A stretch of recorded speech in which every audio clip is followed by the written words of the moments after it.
Hey, stop. Oh, you are muted.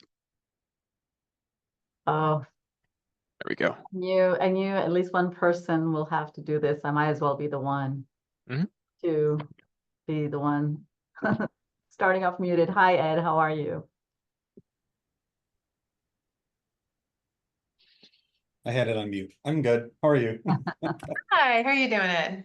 Good. I just thought I would get in here early just in case there was any technical glitches. No, that sounds great. Very good. Thank you. Hello, Mhm. Sapna. How are you doing? Hello, doing well, Amy. How are you? Excellent. Thank you. I think Excellent. the rest of the team should be here soon. All right. Very good. There we go. Tyler, thanks for staffing this with us. We appreciate all of your help. What happened? Right. What Can is you that? communicate, Tyler? I'm down in a Choi room. Oh, excellent. Thank you, Craig. No problem. Thank Hey, you, Tyler, Craig. once we get into the formal program, would you want to or be able to kind of pin the speaker that's on the agenda? Yeah.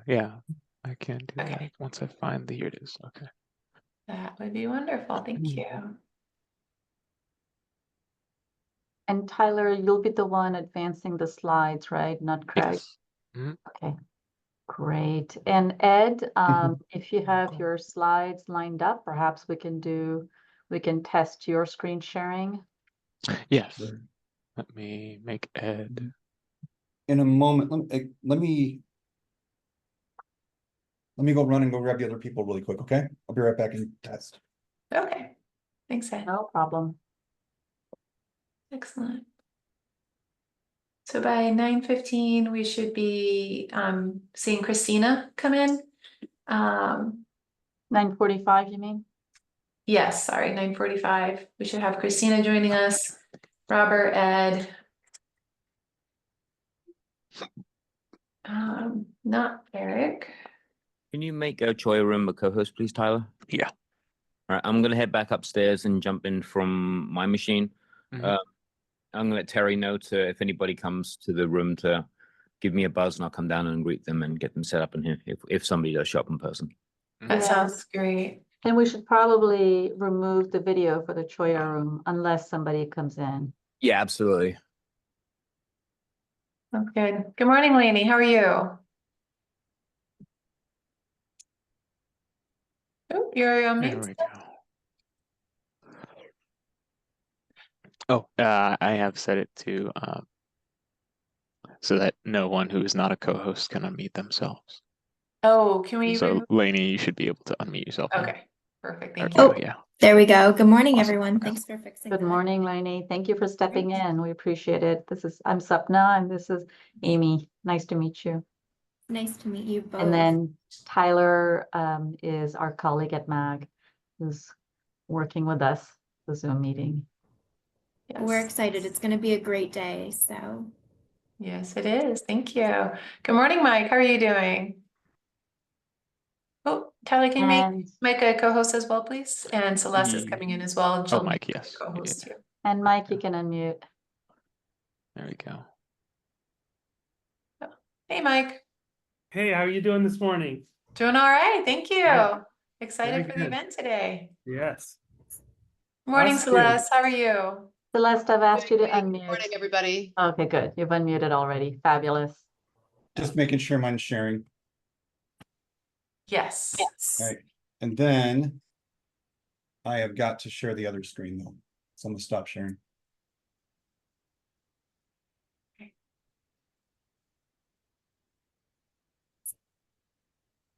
There. So that's what we wanted. There we go. Perfect. Yep. That looks good. That looks great. And we have Robert. Tyler, if you could please make Robert a co-host as well. 1 second. Thank you.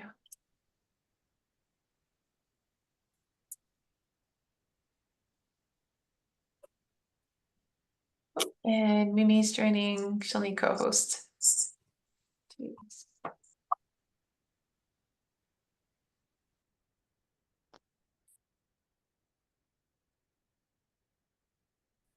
See, we have Robert. Good morning, Robert. How are you? Oh, you're still on mute. I don't know if you're able to unmute yet. Yep, there I am. Perfect. Thank you. Doing well. How are you? Doing well as well. Thank you. Hello, Mimi. How are you doing? Doing well. How are you? Doing all right. Thank you. Excited for the event today. Right. This will be great. All right. I think we're just waiting on Adam to come in, but it's still early yet. Yeah, so far everybody's mic seems to be working and the screen sharing seems to be working. Mimi, do you want to try the screen sharing? I mean, yours won't be until 12:30, but That's true. Yeah, but probably a good time to try that now. might as well try it now. Yeah, that's a good Sure. idea. Yeah. Hold on a second.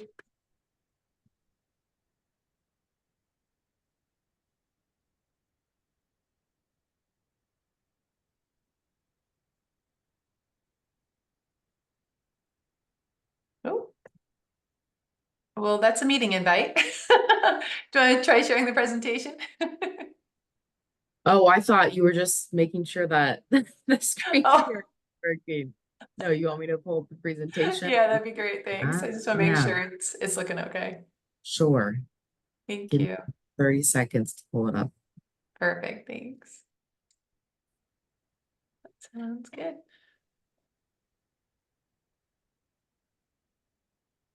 I know I need to set my background and I'd like to test my PowerPoint too.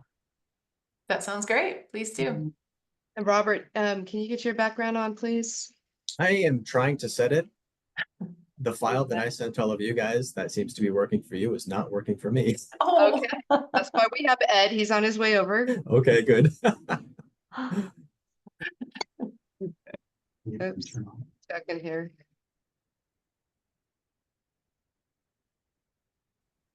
Okay, zoom back on Meg. Can I, am I set up to share? Can I try to do that? you should be. Yes. Please feel free.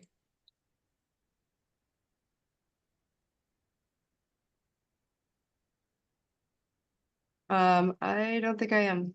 Tyler, can you please make sure that Celeste has screen sharing permission? Yep, she should. Huh. Be, Okay, Ed, when you're done there, come on over. Yeah, actually, Celeste, It's a busy man. Robert, Mike, Ed, yeah, everyone in should be Lainey, co-host right Lainey, now. we should all have screen sharing. And Lainey as well, because she's gonna be my backup. Thank you. Yes, it's great. Thank you, Mimi. Okay. Hey, Mimi, can you please, after you stop screen sharing, can you change the co-location and land use for, change that to white font, please? And then you'll need to move it over just a little bit. Okay. Yeah, for sure. I'm worried about the accessibility issue on that one. Perfect. Thank you. All right. In the meantime, I'm going to screen share real quick just to try. Great. And I'm gonna test out the chat. Right. Okay, Looks like it works. looking good. A sub note, we might need to repost that after, right after 10 o'clock, because Yeah, people. this is why I'm testing it right now. Perfect. Right, so all the links will be added after 10 a.m. Okay, We're just perfect. Thank testing you. it. No, that's a great idea. Always good to check.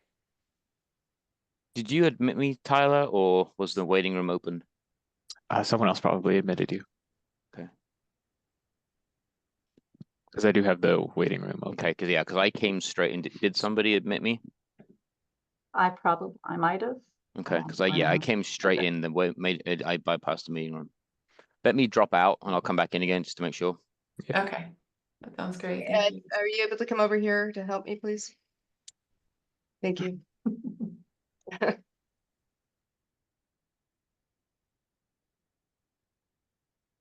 All right, Mike, you'll hear from our key community partners during the afternoon plenary session. We're indebted to them for sharing their time and expertise with us throughout the development and implementation of this project, as well as during the event today. So please do add your name and affiliation to the chat. It helps to know who's in the room. And also after the event, please do visit the MAG website. The MAG website will have all of the materials from today's event, including the agenda, the flyer, the speaker bios, but also the recordings of all the sessions. Every session, whether plenary or breakout session, will be recorded and posted on the MAG website. So just in case you're wanting to go to 2 workshops, they're both being held at the same time, you can attend one today, view the recording of it at a later date.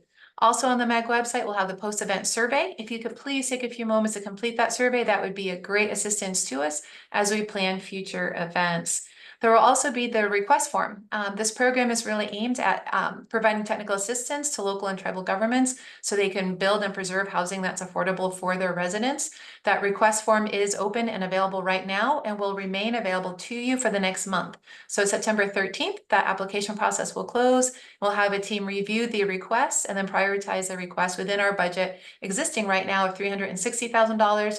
We are seeking additional grant funding to be able to make more funding available and hence more technical assistance available to you as our local and tribal government. So please do visit that MAG website after the event today and keep on checking it because we'll continue to upload materials through that. So I want to thank all of our speakers for joining us today. We have a talented team assembled and we're eager to be able to share information about this with you. At this point, I'd like to transition over to Christina Panatescu. She is our chair of our MAG Human Services Technical Committee. She's also a community partnerships manager with the city of Goodyear. So if we can go to the next slide, please. And Christina, the floor is yours. Thank you, Amy. Welcome, and thank you all for attending today's event. We're excited to host this technical assistance session in support of housing opportunities in mentorship and education program. Throughout today's program, we will have housing experts and consultants sharing how they might support you in building and preserving housing that is affordable. In our communities, we have experienced consequences of rising housing costs. We see residents struggling to pay for other important things like medical care and transportation.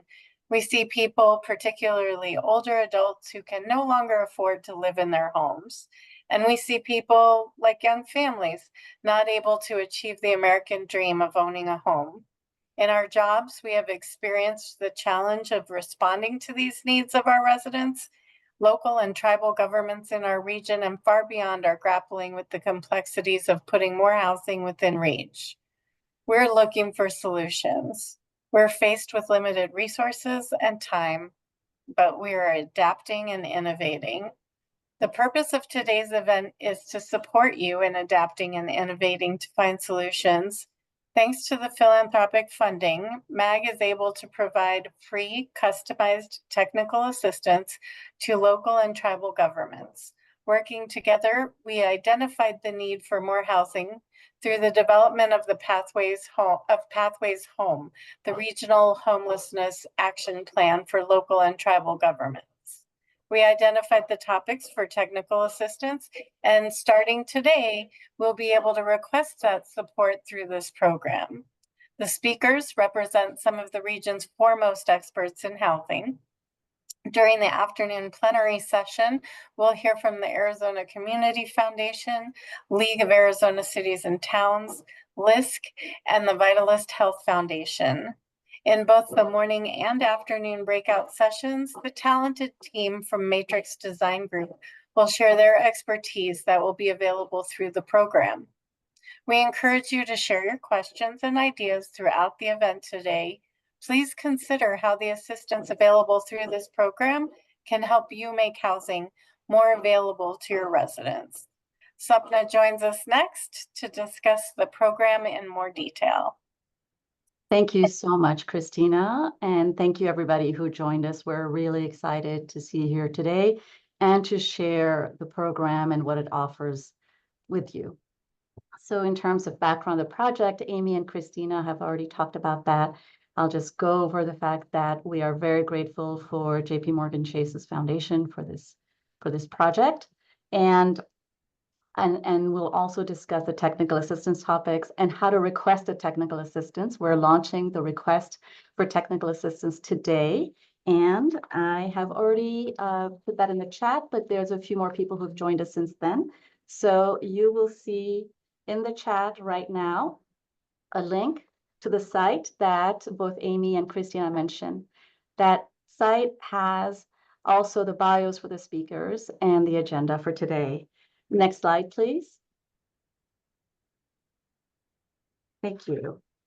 So in terms of the goal of the project, as Christina mentioned, the goal is to provide free, customized technical assistance on housing to our local and tribal governments. And the approach for this is to, through this technical assistance, to help grow the types of housing that is attainable to working households and individuals in our region. We conducted surveys on this program, and we engaged with the Human Services Technical Committee and the Community Initiatives Committee and shared surveys with you, members of the local, regional, and tribal governments, to understand which topics would be the most useful for you as you look to preserve and grow the availability of housing in your communities. And through the surveys and this approach, we also enlisted the help and the feedback of our community partners. So we have the Arizona Community Foundation, JP Morgan Chase, the League of Cities and Towns, LISC, the Matrix Design Group, and Vitalist. And we're excited that you'll be hearing from ACF and the League of Cities and Towns, LISC, the Matrix Design Group, of course, in our breakout sessions, and Vitalist in the afternoon plenary session. Could we go to the next slide, please? And so through the surveys that I mentioned, we developed an inventory of topics, technical assistance topics, that were identified to be the most useful for the communities in our region. And the topics that I'll share later reflect the top priorities that you, our member agencies, have identified. So we use this inventory to identify a consultant with expertise in these topics, and we're really excited to present to you, members of the team of the Matrix Design Group, that you will meet in the breakout sessions later this morning as well as this afternoon. They have the technical expertise to customize this technical assistance and help you solve the issues that you're facing as you're looking to preserve and grow the availability of housing that is attainable in your communities. So through the link that I've posted, you have access to a request for technical assistance. And so in this timeline shows that today, August 13th, we're opening this request for technical assistance. It will be open for a month. And the form is available on our website. And Amy, me, and our colleagues at MAG and the Matrix Design Group are available for questions you might have in this process. So this technical assistance will be available for 1 month, not available. The form is available for 1 month, and we encourage you to apply, to look at the form and submit it. And again, we're available for any questions you might have. Once we receive the technical assistance form, the deadline is September 13th. Once we receive the forms, we will evaluate it with an evaluation committee, and we will match the requests that get accepted with the consultants and community partners. And the technical assistance will be provided through next fall, so October 2025. Our goal is to serve your needs and provide this technical assistance with the work of the experts at the Matrix Design Group in the format and the frequency that you desire and that you feel is necessary for your community and for the projects that you're looking at. By the end of 2025, we will develop a final report that reflects the lessons that we have learned and the tools that are developed through this technical assistance. We're hoping through this project that all the communities will learn from each other, and we will be able to glean the key lessons that can help not just our communities, but also our community partners. And we're hoping that this will also help the state. As we know, this is a huge issue in our region, but it's also an issue through the entire state and actually in the nation. And so the results of this report and what we have learned for this process of providing technical assistance will be shared throughout the region and beyond to support additional communities in bringing homes within reach to their residents. Next slide, please. So we've mentioned the technical assistance topics. These are the topics that will be covered in you can see on the slide, that will be covered in the morning breakout sessions and the afternoon breakout sessions. Those breakout sessions are a great opportunity to connect with the Matrix team and their experts, but also to ask questions as well as to share some of the specifics you might be facing in your communities. These topics were identified as being important to building and preserving housing that is affordable. Matrix and our community partners can provide the tools, the resources, and advice in these areas to help you develop and maintain attainable housing. And by the way, as Amy mentioned, the breakout sessions will be recorded. So we understand that these sessions are concurrent and you may be interested in sessions that are happening at the same time. Well, we will be recording them and posting them on our website. Next slide, please. Thank you. So we have here on the slide the QR code and the timeline that I mentioned on how to access the technical assistance request form. And so I will post it in the chat right now again, in case there's some new people who have joined us. So welcome to them. And so on this link and via this QR code, please access the request form. Just scroll down a little bit to the middle of the page and you'll be able to access it. And the forms will be available, the form will be available until September 13th. And we're very much looking forward to receiving your requests. After the September 13th deadline, a team will review and prioritize these requests with it. And we will allocate the technical assistance based on our budget and capacity. We have an existing budget of $360,000. We're very excited about that availability. And we will be sure, based on whether the projects that are being requested are confidential or not, there'll be opportunities to do group learning among communities, as well as individualized, customized training. We're also actively seeking additional funding so that we can provide more technical assistance to you. And one of the things that Mike will mention during the housing assessments session, we wanted to mention that besides the tools that Peter Burnett, my colleague, will be presenting shortly, we also will have access to an online platform then on housing and socioeconomic data from a site called Policy Map. One of the things we heard through our surveys and with our engagement with you earlier this year was that it was really important when we're looking at data and providing data, especially in housing assessments, looking at your housing studies, is that the data is connected and matches community through community. And so with Policy Map, we will be able to provide you with data where the source is uniform, and we'll be comparing apples to apples and oranges to oranges. As we know, each community is different, has different needs. And now with the requirement that certain communities over a certain size population create a housing assessment and a study, we are delighted to be able to offer you this tool through Policy Map. So we're looking to working closely with you and Matrix Design Group with you to provide you this information. That will be very helpful. And next slide, please. Thank you. So as I mentioned, here's the timeline. So after we have assessed the technical assistance request, the MAG Human Services Technical Committee will be offered a prioritized list to look at the technical assistance requests. And then there will be 1 year to provide that technical assistance. And as Amy and Christina mentioned, customized based on your community specific needs and format. And then we'll work on the final report. Next slide, please. And so we've talked about the background of the project, what the technical assistance topics are, and how to request technical assistance. Now we'll talk about the goals and of today's event and the activities.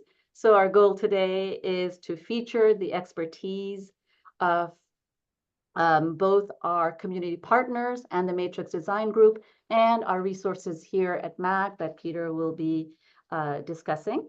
So let's go into just a little bit more detail for the event. So next slide, please. So you may attend the whole event or specific sessions, as Amy mentioned, and you will learn more about each technical assistance topics in each of the breakout sessions, as well as during the afternoon plenary session. These sessions are a great way to connect with the experts at the Matrix Design Group and talk about the types and ways that the technical assistance can be delivered.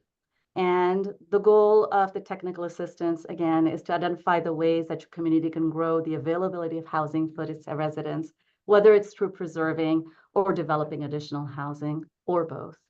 As you know, there are so many angles to the housing issue, and this is an issue that affects us all in a lot of different ways.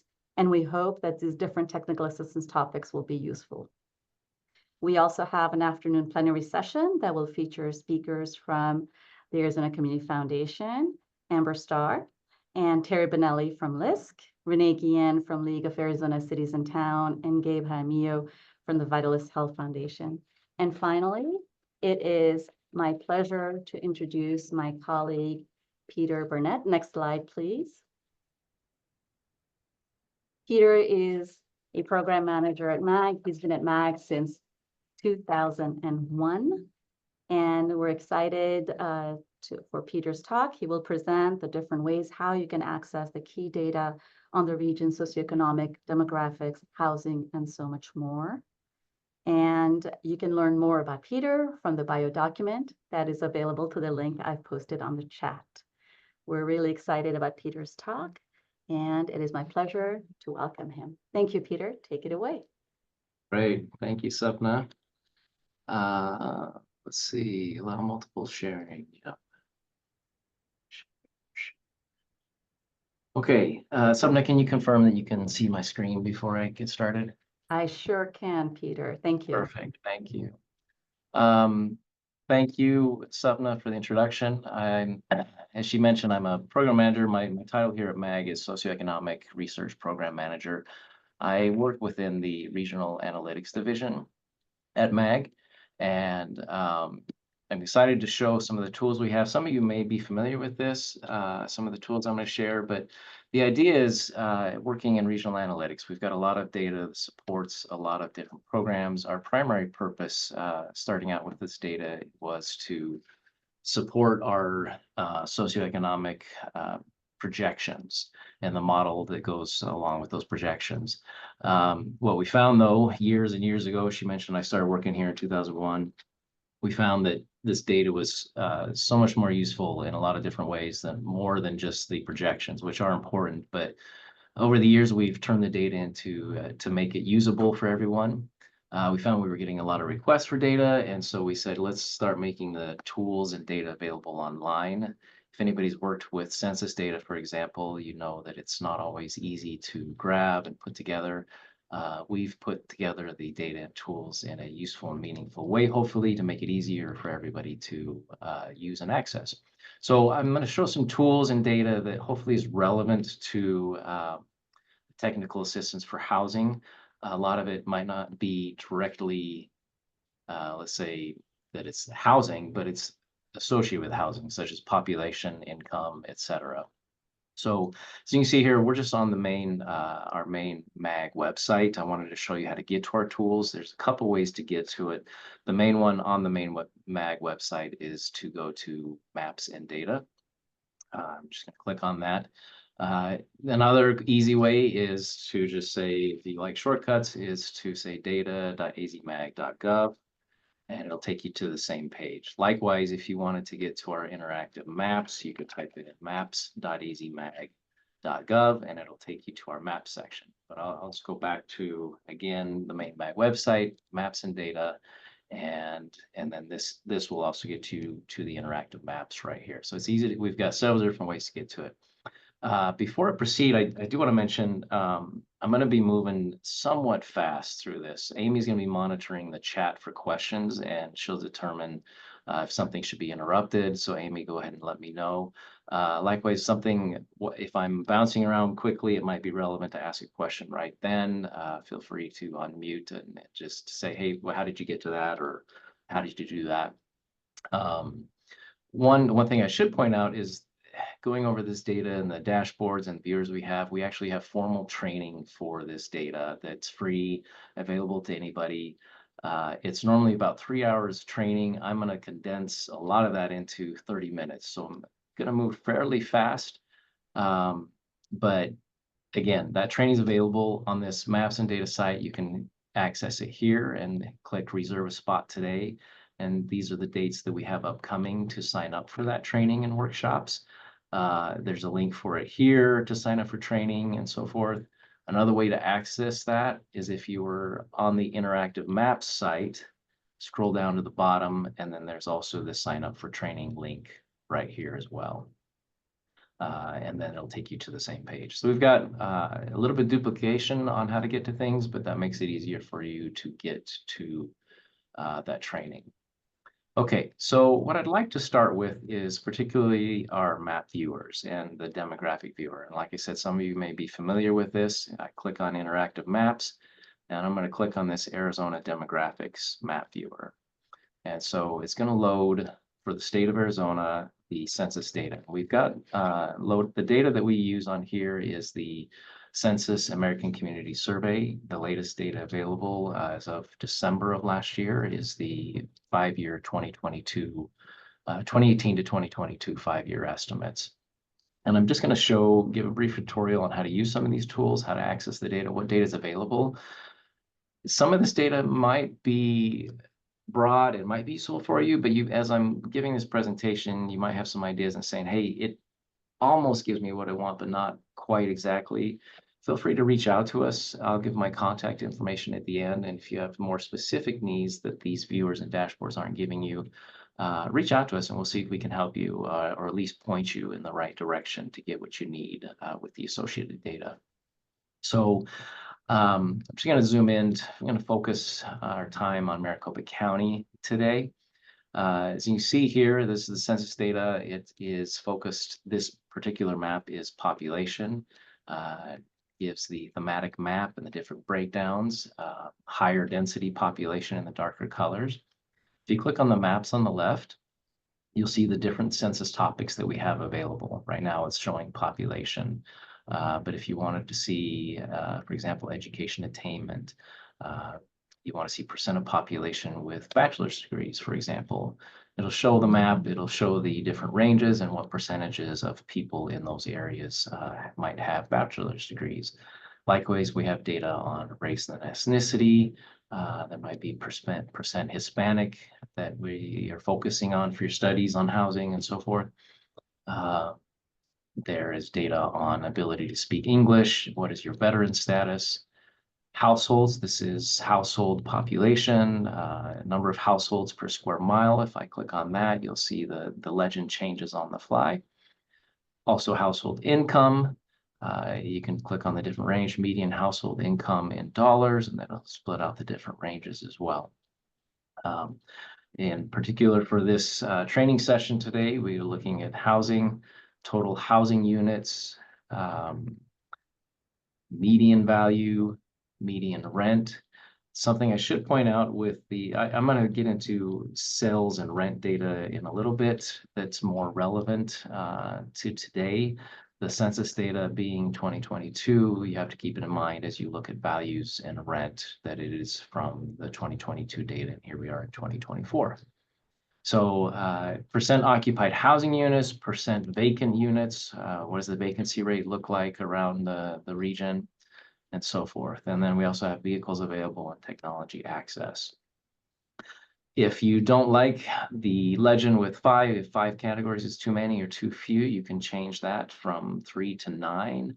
We'll just change that breakout to 7, and you can see the map changes as I change that breakout. Maybe those colors are hard to differentiate, so you can change whatever color you want. You don't like the greens and blues, go to the pinks and purples. That might stand out for you more. And you can modify the map as you need it for the subject you need, zoom in and out. Currently, I should point out, and this is a popular feature that we found that currently is not available. We used to have a function that allowed you to print the map to PDF and modify the title for your needs and add a description and so forth. It would add where you've zoomed in and so forth.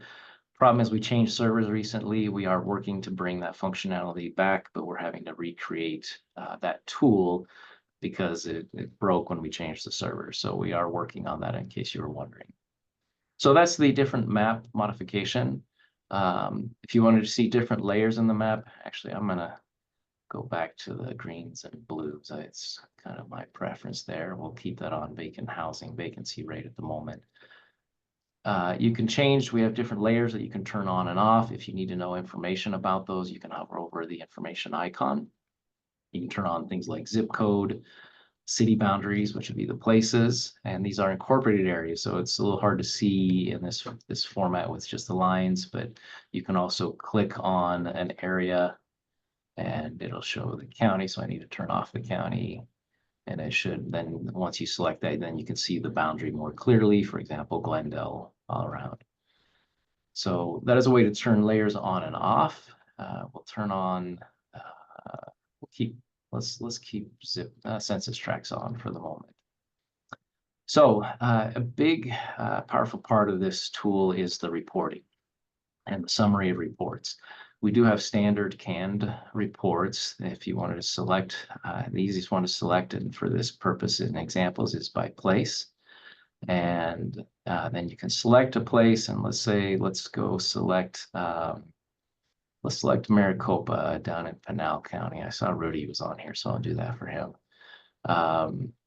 We could select Maricopa and then submit, and it's going to zoom to that place and city, and then any city that you select is going to give a summary of the different census topics that I went over before with the maps, but it will be specific to that place. So it's a breakdown of ages, the population and the percentage, and then I won't go through each of these categories because you get the idea, but again, we'll focus on the housing down here. Total housing units, you have owner-occupied housing units, renter-occupied housing units. What is the vacant housing unit percentage for Maricopa? A lot of information there that can be really useful. Also vehicles available, access to technology, and it shows the actual numbers for each of these with the percentage. Should point out that you can also compare, if we're using the most recent data with the ACS 2022, you can also turn on the 2020 data, and what's available with 2020, you can compare and see what that population was in 2020. So those are the standard reports. You can also do some custom geography. We'll go back to Maricopa County. And let's say you wanted to just select a region of interest. You had a specific area you were looking at. You can go through and draw your boundary, and whatever census block that the boundary crosses, I'll double click, it'll select any of those census block groups, I should say. And then it'll give the same information that I highlighted in that report before.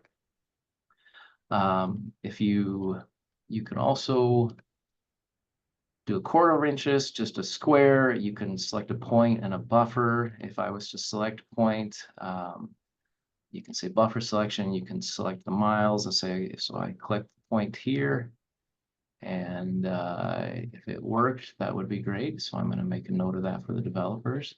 But yeah, so there we go. So I select one point, and then it'll zoom to that block groups that's selected. So that's a quick overview of our demographic data. Like I said, census data is not always easy to get to, and hopefully this tool can be useful for you and the data that's there. Census has a lot of data, so if there's certain data that you don't see on this viewer, and again, just reach out to me. I'll give my contact info at the end, and we'll see if we can gather that data for you and help you out. We do have the GIS data available to share as well. So let's go back to the interactive maps. I'm not going to have time or be able to go over each of these. We have an employment viewer. I will touch on this one a little bit, but we also have a viewer on the heat relief network, long range projections, which I'll probably click on that one a little bit, but I do want to focus on our Read On map viewer. We've been working with Read On Arizona, which is an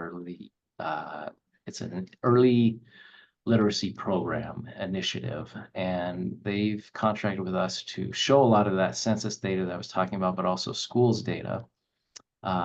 you say, why are we learning about schools data right now? Well, any access to housing deserves to know where a lot of these schools are too, and what types of schools and so forth. And I'm not going to spend a lot of time on this, but you can show information like early learning sites. I'll turn that off.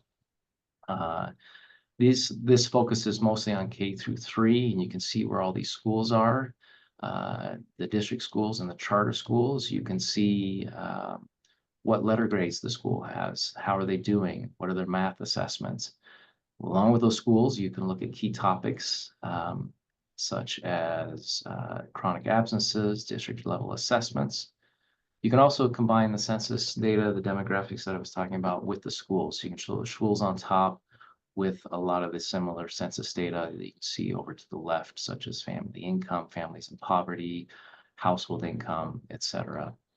And then quickly, you can also do some reports with the data, and you can select by state, county, or district, and even zip code to see information such as, we're looking at the state of Arizona right now, some of this data. Let me just go into a zip code actually real quick. 5308 is up in Glendale, and it'll show all the learning sites, all the schools within that zip code, what kind of letter grade they have, what is their English and math assessments, and so forth, and a graph of their letter grades. It's a lot of information. Like I said, you need to spend more time on it to see all of that information. Okay, so going back to let's go back to the interactive maps again. The projections may be of interest to you. Let's see. These are long-range projections. This is a map here. We also have a dashboard that'll show just data by city and so forth, but you can also look at the long-range projections. This is from 2020 to 2060 and map format by regional analysis zones, by municipal planning areas, by jurisdictions. Click on Scottsdale for a moment, and as you click on a different city, it'll show the population projections. And there's also a heat map of projections looking at 2020 versus 2030. We'll jump to 2060, and you can see what that data looks like. Okay, so I want to go make sure we've covered anything on the, for now, that's it on the map viewers. Let's go back to some of the dashboards that we have. I do want to focus on some of these community profiles. This is, again, using, maybe maps aren't always your thing, and you want to just see quickly the data. This is a dashboard that we've put together with the census data that shows lots of different topics, such as population, age, education, and income. There's the projections again, and then information on some transportation. You can change the geography from Arizona to the Phoenix MSA to selecting a different city. We'll select Gilbert this time. Select Gilbert. It's going to show 2020 information and population, race and ethnicity, comparing Arizona to the MSA and then Gilbert itself. And as you hover over it, it'll give a more exact percentage from that census. As you go to the different tabs, you can also see more focus. This is more updated data with the ACS 2022 that I was talking about. Race and ethnicity, a similar chart shown comparing the MSA and this one is comparing the United States. Median age and then population by age group. And remember, this is just focusing on Gilbert. If I was to change to, let's say, Glendale, all that data would change as I make that selection.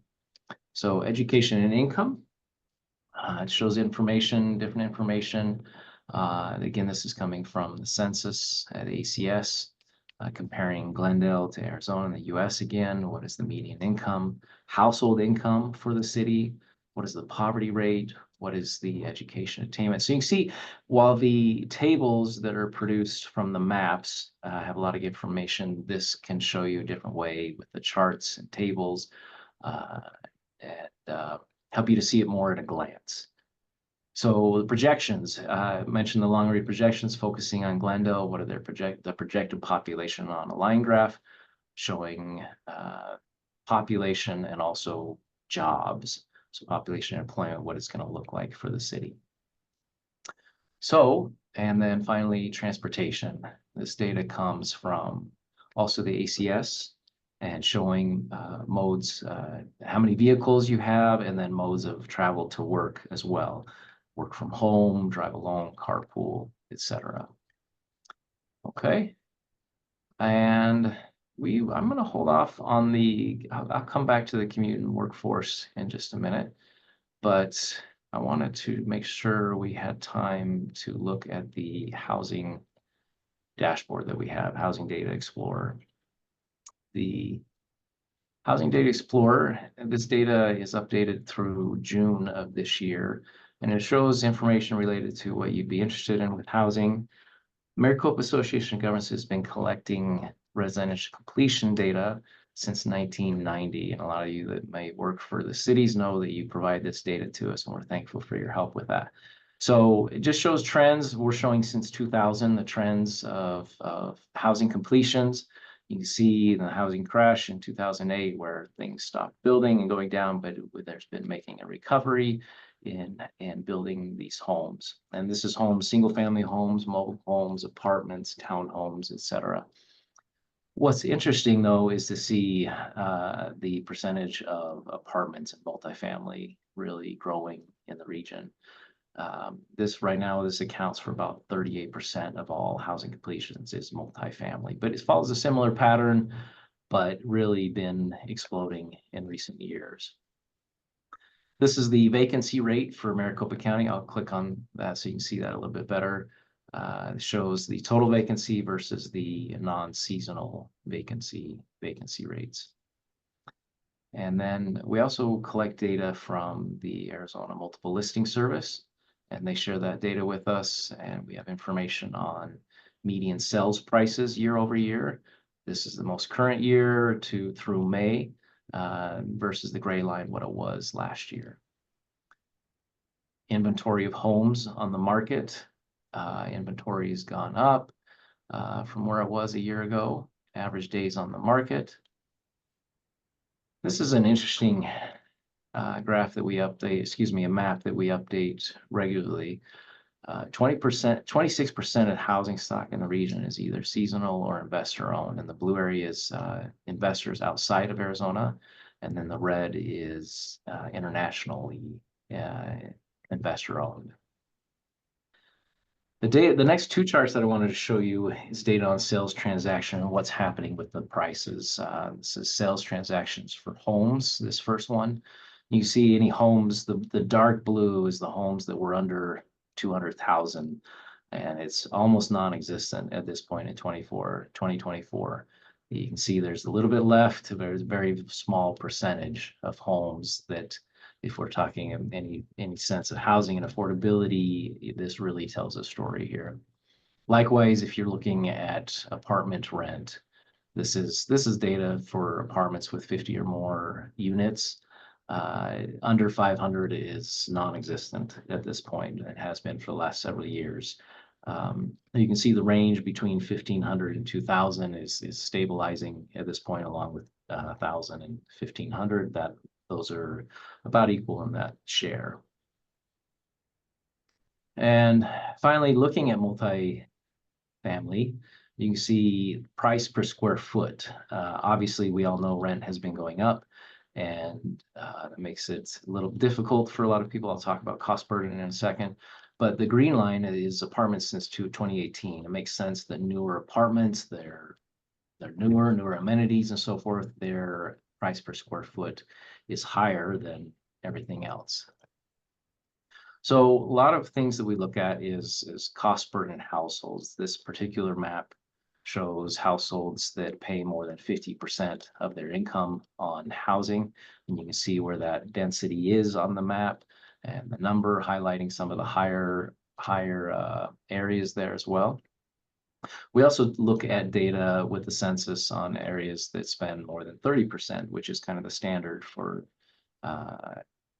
cost burden if you spend more than 30% on housing.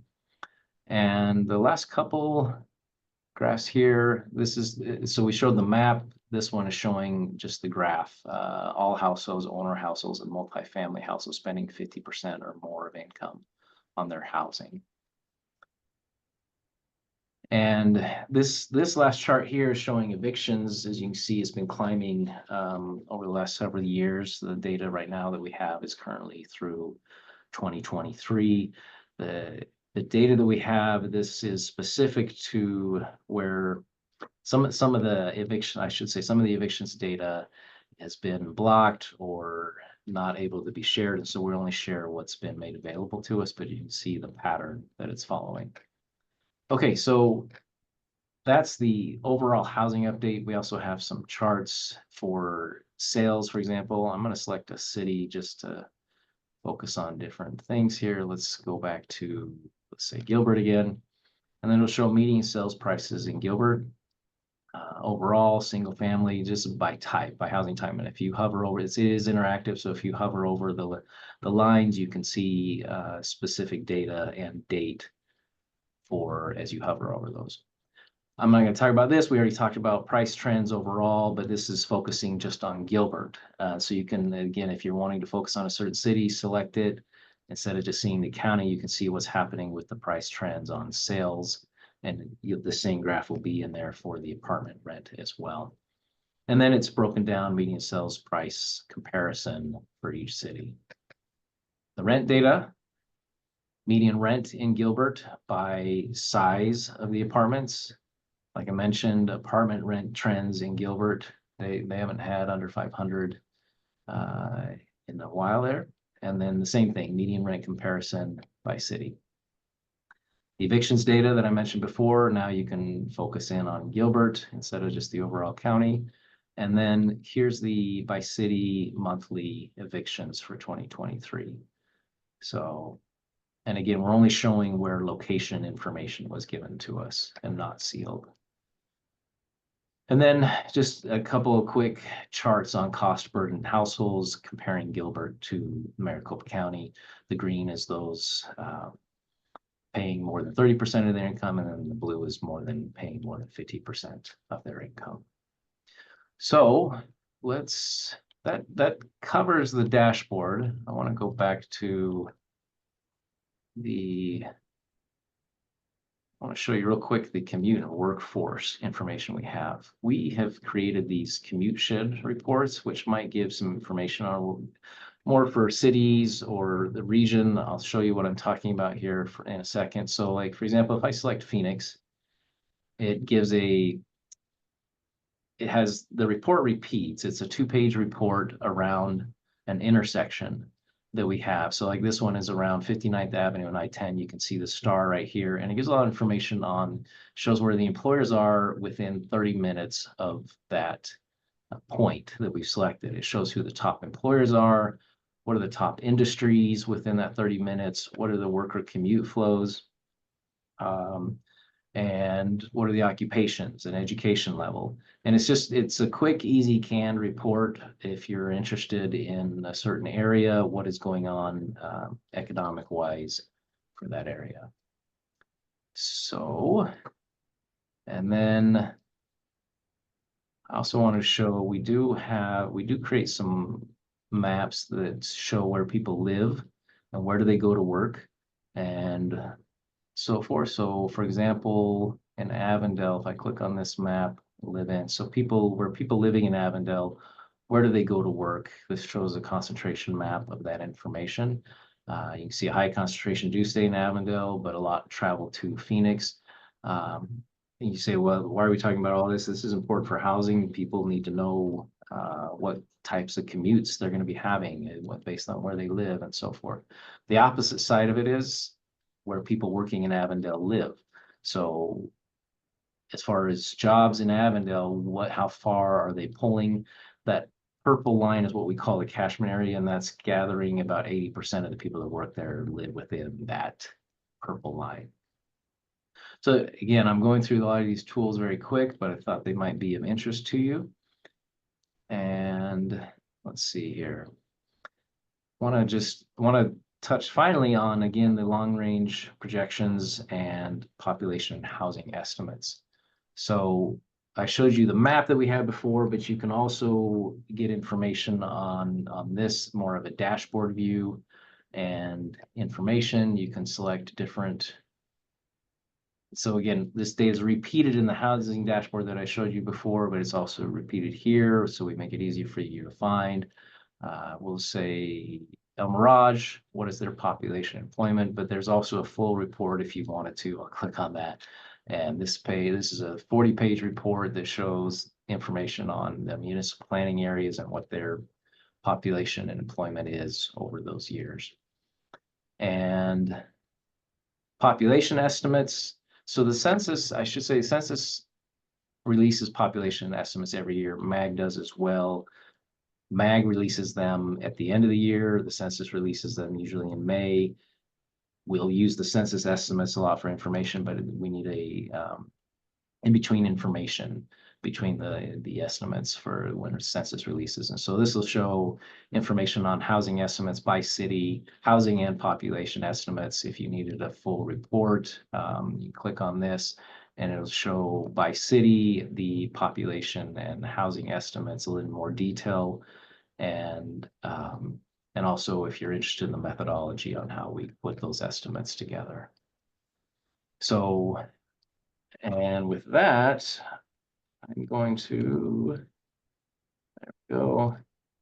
That concludes my presentation part and showing you very quickly the dashboards and tools. Here's my information, links to the data, like I mentioned, maps.easymag.gov, data.easymag.gov, the Housing Explorer link that I showed you, and then my contact information. If there's some data that interests you that, like I said, doesn't quite get what you need, give me a call, give me an email, and we can see how we can help you out.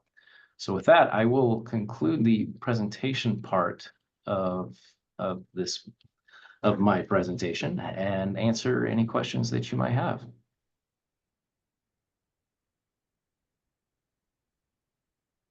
Seth, would you like to jump in? Amy, my speaker apparently is not working at the moment. I don't know. Oh, I can hear you. Hold on.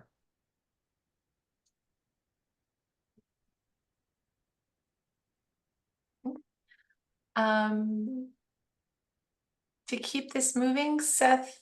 Oh, Peter, is that working?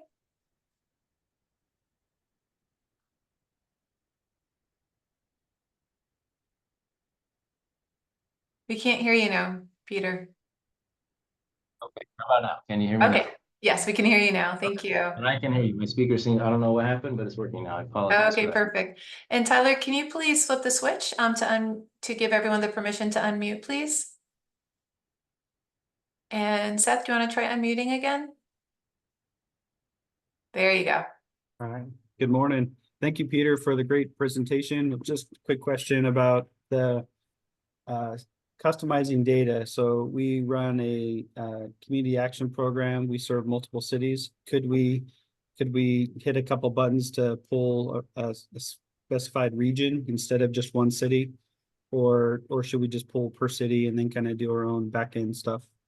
So depending on the tool that I showed you, for example, the demographic viewer, it does let you create a custom boundary that would select block groups.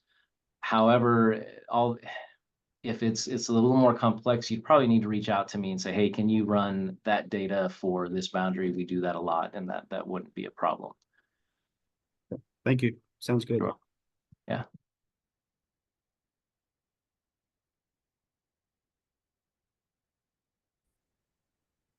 Does anyone else have questions for Peter? Or comments, ways that maybe you've used this data in your own work, different use cases?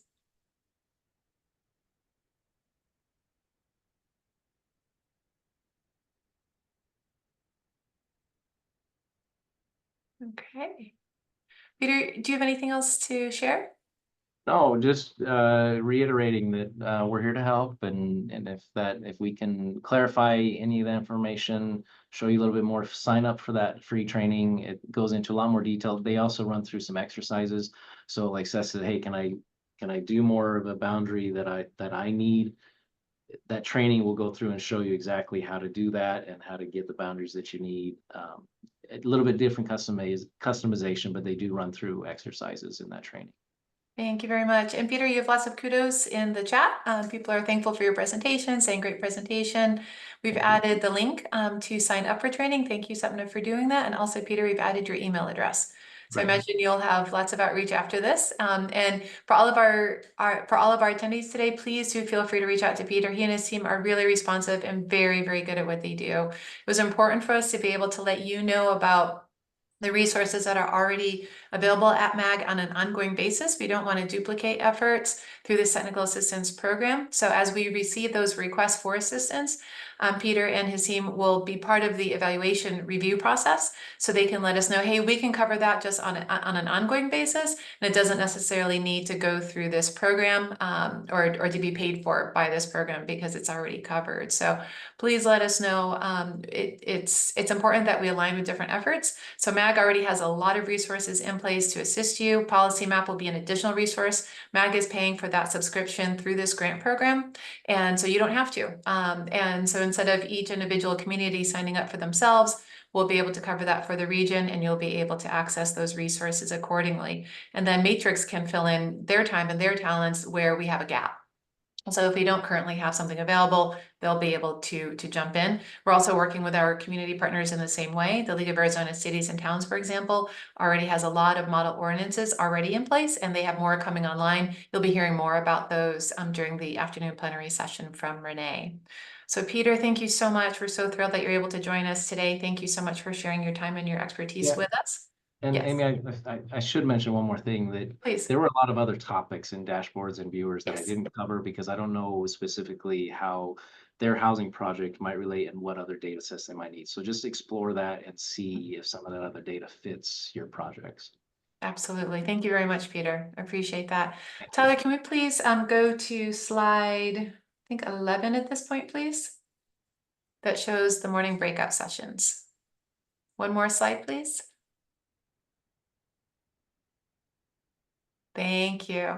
These are the morning breakout sessions. We encourage you to attend the one that interests you the most. Please do know that we will have recordings of the plenary session as well as all of the breakout sessions available on the MAG website. So if you want to go to 2, you can only go to 1 right now. Please do visit the MAG website after today's event for that recording of all of the breakout sessions. We want to keep these as resources for you on an ongoing basis. The breakout sessions will run from 11 to noon. So we'll have an hour, we'll have a few minutes to make that transition over. In just a few moments, you'll be able to pick which workshop you'd like to go to. That will appear on the screen. Tyler, our wonderful IT staff, will remain in this plenary room and he can help you to get to a breakout session if you're having any technical difficulties. Otherwise, you can just pick it, click it, and then join into that breakout session right away. We'll take a break from 12 to 12:30. Please do come back though by 12:30 so that you can partake in our afternoon plenary session and then this afternoon's workshops. We have a lot of great information to share with you about efforts that are available through this program as well as through our really vital community partners. Are there any questions before we break to the sessions for this morning? Any questions, any comments? Okay, Tyler, if you could please share the breakout session list. Perfect, thank you so much. If you scroll down, so right now you're seeing the participants. If you scroll down, you will see the 3 different workshops. Those are housing assessments, working and negotiating with developers, and community engagement. The talented Matrix team will be there to welcome you and be able to share that information with you. So please feel free, pick it, click it, go to that breakout session. If you need any assistance, please unmute, let Tyler know, and he will be there to assist you. Okay, again, Peter, thank you so much. We'll see all of you back here at 12:30 for the afternoon plenary session. Thank you very much, everyone. We'll be jumping now into the breakout sessions. Thank you. All right, Tyler, this is Craig. I'm gonna start jumping into the breakouts to verify recordings working. Awesome, thank you. No problem at all.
This is Craig with MAG. If anybody needs help getting to breakout sessions, please let me know.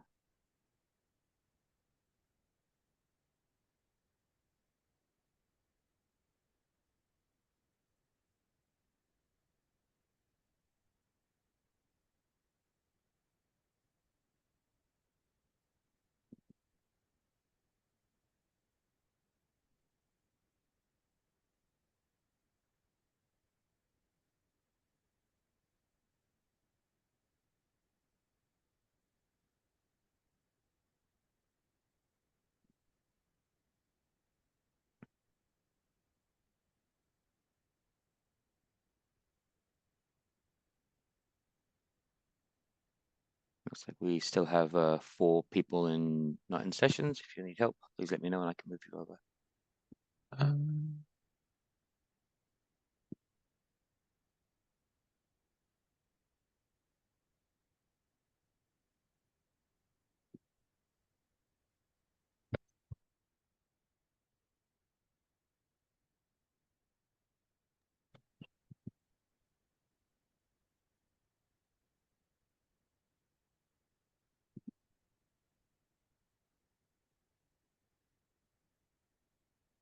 Okay. All right.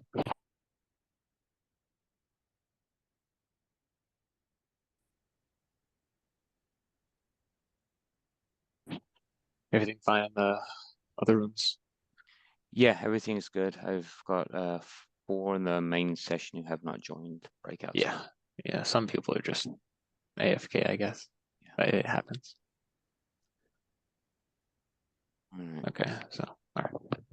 All right, I'm gonna go ahead and mute. I'm just gonna jump in and make sure everybody's okay. Then I need to step away and head up to Kelly for real quick. Okay. No worries.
Hello, everyone still in the plenary session. If you have a breakout room that you'd like to join, please just let me know.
Hi, Greg. How are you doing? Hi, Tyler.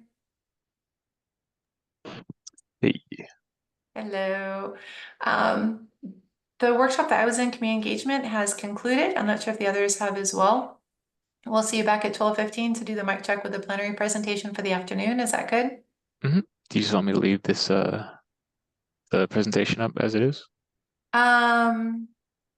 Yeah, I think maybe if you go to the next slide. Yes, perfect. Thank you. That way when people come in, they'll see it right away. Okay, it looks like they're all filtering out right now. Okay, perfect. Wonderful. Thank you so much. You're doing a great job staffing this. I really appreciate all of your work on it. Do you want me to, oh, thank you. Do you want me to close all rooms at 12 just to kick everybody out? No, I think it's fine. If they are continuing to talk, then I don't want to cut that short. Just want to remind them to come back in at 12:30. Okay. Okay, excellent. Thank you so much. I'm going to go ahead and mute and grab some food. I hope you eat as well. Craig, grab some food and we'll see you back at 12:15. Hi, Amy. Hi, Whether Alicia. you can hear me. Yes. So I got back from a meeting and I logged into this session late. So I think I just heard you say everybody's coming back at 12:30. Yes, that's Okay. correct. Okay, sounds good. Excellent. Do All that. right. Thank you We so will much. see you back then. Oh, All thank right. you. We're glad that And you can make it today. thank you guys for doing this. Oh, you're very welcome. Thank All you. right, we'll see you at 12:30. Excellent. See you Okay. then. All right, thanks. Bye. For other attendees that might still be in the plenary session, do you have any questions or is there anything that we can do to help? Okay, excellent. We'll see you back at 12:30. Thank you, everyone.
from both the plenary sessions and the breakout sessions will be available on the MAG website after today. Also on the MAG website, you will find the post-event survey. Please do fill that out. Let us know what you thought about the event. That will really help us out as we plan future events. You can also find the speaker bios and the technical assistance form. The technical assistance form is available to you now. We encourage all local and tribal governments to request technical assistance through this program. And then the application will remain open until September 13th. At that time, a team will review the applications, prioritize them within the existing budget of $360,000. We are seeking additional grant funding right now and hope to be able to increase that line item. So without further ado, I'd like to welcome our afternoon plenary session speakers. These represent our primary community partners on housing opportunities in mentoring and technical assistance for this program. So there are vital partners on this project. We thank them for sharing their time, their expertise, and we're excited for you to hear about their work. Primarily, it's not just celebrating their work, it's making sure that we're fully integrating their work into this project. And so, so as we receive those requests for technical assistance, we'll be reviewing them for what can we provide directly and then what might our community partners be in a better position to provide. So really excited for that. After our plenary session this afternoon, the Matrix Design Group will be presenting in the afternoon workshops. Really encourage you to attend those workshops. They have a very talented team that they've assembled and they're a partner in this work as well. So if we can start off with Gabe, please. Gabe works with Viola's Health Foundation. And Mimi, if you could please bring up his slides. He'll be joining us to talk with us about the great work that the Viola's Health Foundation is doing with some really key community partners as well. Gabe, the floor is yours. Thank you, Amy, for having me. Appreciate Meg and the opportunity to present and talk about the work that Vitalist is doing. Again, my name is Gabriel Jaramillo. I'm the Director of Healthy Communities here at the Vitalist Health Foundation. I oversee our programmatic work in housing, transportation, and the built environment on a statewide level. If you haven't heard about that Vitalist Health Foundation, we work, if we can go to the next slide, please. We work really around the social determinants of health and integrating policy in all aspects. So we understand that in order to have a healthy community, we need to have we need to address the various elements of that healthy community, and Vitalist really works to provide funding and support for community members that work at those intersections. We understand housing is a key component of that, but so is transportation, social justice, social cohesion, community safety, economic development, every aspect around the social determinants of health. Vitalist is a 501c3 nonprofit organization, philanthropic organization, and we provide, again, funding and support through competitive grants and programmatic support for those aspects around the social determinants of health. But more recently, we're working a lot in land use and maximizing the impact of land use for community health. And we can go on to the next slide, please. One of our most recent reports, about 2 years ago, we started working with school districts and really analyzing organizations, government entities, nonprofits that had access to land and how we can best utilize that land for developing affordable housing and workforce housing. So we started taking a deep dive into land use around school districts as we identified them as one of the bigger land owners in the state. So we really did a deep analysis of how is land being used, what are some of the obstacles, and what are some of the barriers, and wrote an original paper. Now, for everybody listening in, you'll have access to this PowerPoint. All the blue links are live links, so you can use those to get the reports. So every one of our Vitalist reports is listed on here. You can have access to those once you have those. So the first one is how school districts can create attainable housing.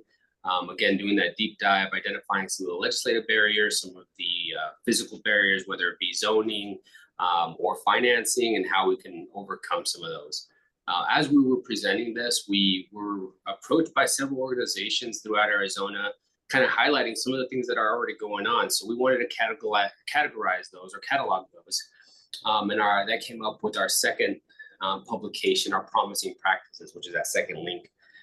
Which is just a catalog of various things going on throughout the state of co-location, best land uses, accessory dwelling units before the legislation was passed earlier this year, and just a variety of great options already going on here. And then most recently, we have partnered school districts and developers to develop these cohorts to create feasibility studies. So we really wanted to provide technical assistance and really just capacity building for schools looking to build and address housing in their communities. So we partnered 7 school districts with developers to do a deep dive into analyzing the best use of their land, working with their teachers and staff to see what their needs were for that school. So we published that in the toolkit. And we can go to the next slide, please. We publicized in that toolkit. So there's the Attainable Housing Toolkit, and it shows the write-ups of all 7 school districts for our study. I think one thing that I wanted to mention is that Vitalis isn't, on the cutting edge of this. This isn't a brand new thing. We just wanted to highlight this. So we brought up this map of existing projects of different school districts and nonprofits throughout the state that have been doing housing on school property for a little while. We've been approached by several schools, and it's the same whether we're talking urban or rural, about the need for workforce housing and having teachers have to either drive significant distances, hour-plus timeframes away from their schools or their workplace. Same with staff.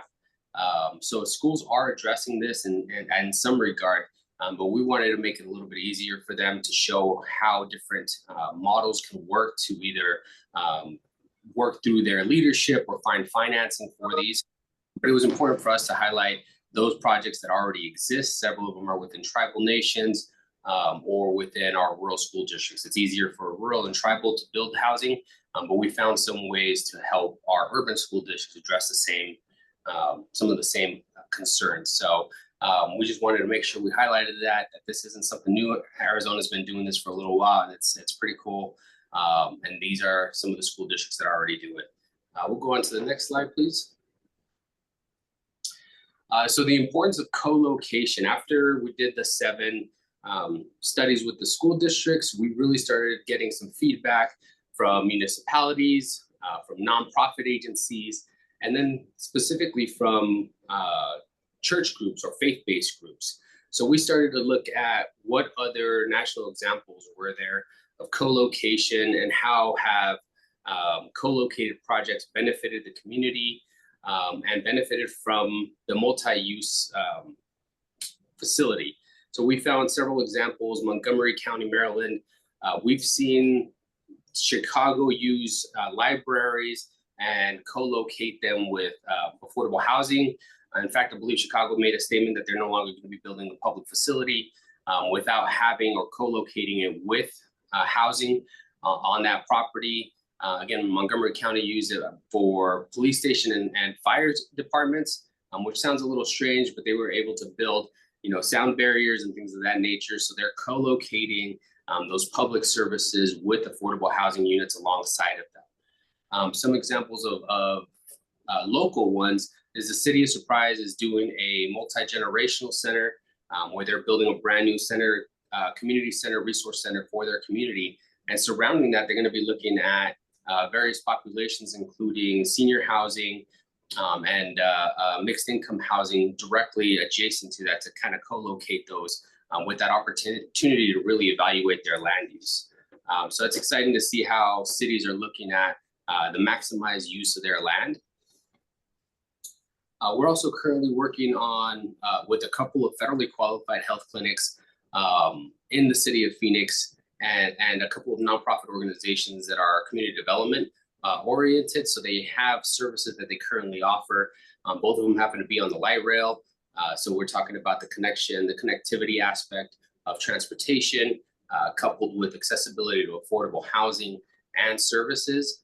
So Vitalis is working to support those, and I'll talk a little bit more about this in the next slide. But again, the link there to Montgomery County co-location, they actually wrote up a paper about how they could address affordable housing through co-location on government-owned property. And then one of our I'm sorry, I'm going to take a step back. Pinetop Lakeside is one of our original 7 cohorts. The Blue Ridge School District is working hard with a nonprofit organization and I have identified a piece of property, and we actually have another partner, Terry Benelli Lisk is a great partner in this as well, But the Blue Ridge School District has identified a piece of property and working with a nonprofit agency to find a way to find teachers to stay within the Blue Ridge School District.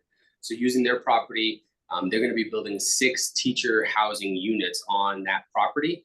And then the nonprofit organization has identified childcare as another barrier for economic development for those families. So we're going to be using that same property to retrofit an existing school building that's run down and not being used for an upcoming and a future childcare center. So we will have childcare and affordable housing on the same property owned by a school district. So again, really maximizing the use to fit as many of the needs of the community as possible for that school district or for that area. We can go on to the next slide. So like I said, we were approached by several agencies. So we decided to continue on with that work to provide capacity building for organizations and technical assistance that were really exploring land use and how they could use their asset of land to build housing. Faith-based groups came up a lot. So we actually earlier this year held a 2-day learning session, training session in partnership with the Corporation of Supportive Housing to do an entry-level understanding of what it is to develop. We had over 40 participants, churches, federally qualified health clinics, schools, and government entities show up just to have some understanding of how they navigate a conversation or where to start when you're looking to explore land use. So from that, we're partnering with another 4 organizations to build new cohorts.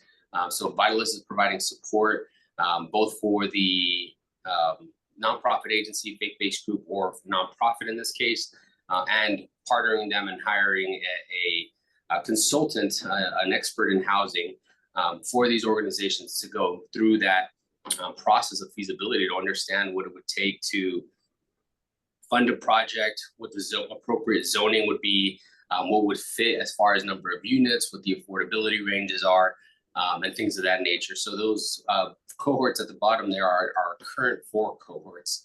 Our Savior Lutheran Church in Tucson has a great property actually adjacent to U of A. So they're looking at both mixed income housing and possible student housing, depending on how they want to address some of the needs of their community. And then Orangewood Presbyterian here in Phoenix. The 2 that we had mentioned earlier are Valley of the Sun United, Valley of the Sun YMCA and Friendly House, which are both community development corporations that provide services that have identified pieces of property along the light rail and want to co-locate them and maximize that use with affordable housing, and have identified various populations within their community that need access to housing and services. So both of those are also partnering with federally qualified health clinics on each individual site. So we're really looking forward to seeing how that comes about. I think what's exciting is each one of these cohorts comes up with a different model, and that's what Vitalist is really looking to highlight, is the variety of different ways that land could be used and housing options to meet the need of the community.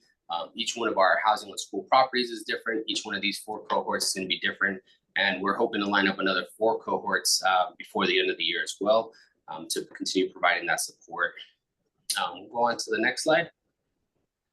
This slide is just kind of showing, this information is really showing some of the basis of the importance of having that relationship with a employer. So this just highlights some of our local ones on the left, talking about the school contracts with Tuba City and White River Unified School Districts and how they provide that incentive through contractual obligations with teachers and staff. The ones on the right are some of our national examples of contracts and subsidies provided for rental rates based off of the population. You know, obviously the one on the right is San Francisco, so the rate differences, the range differences are significantly different than they would be anywhere else. But it was still a good example to see some of this contractual work as well, to see the actual carry through for some of these contracts.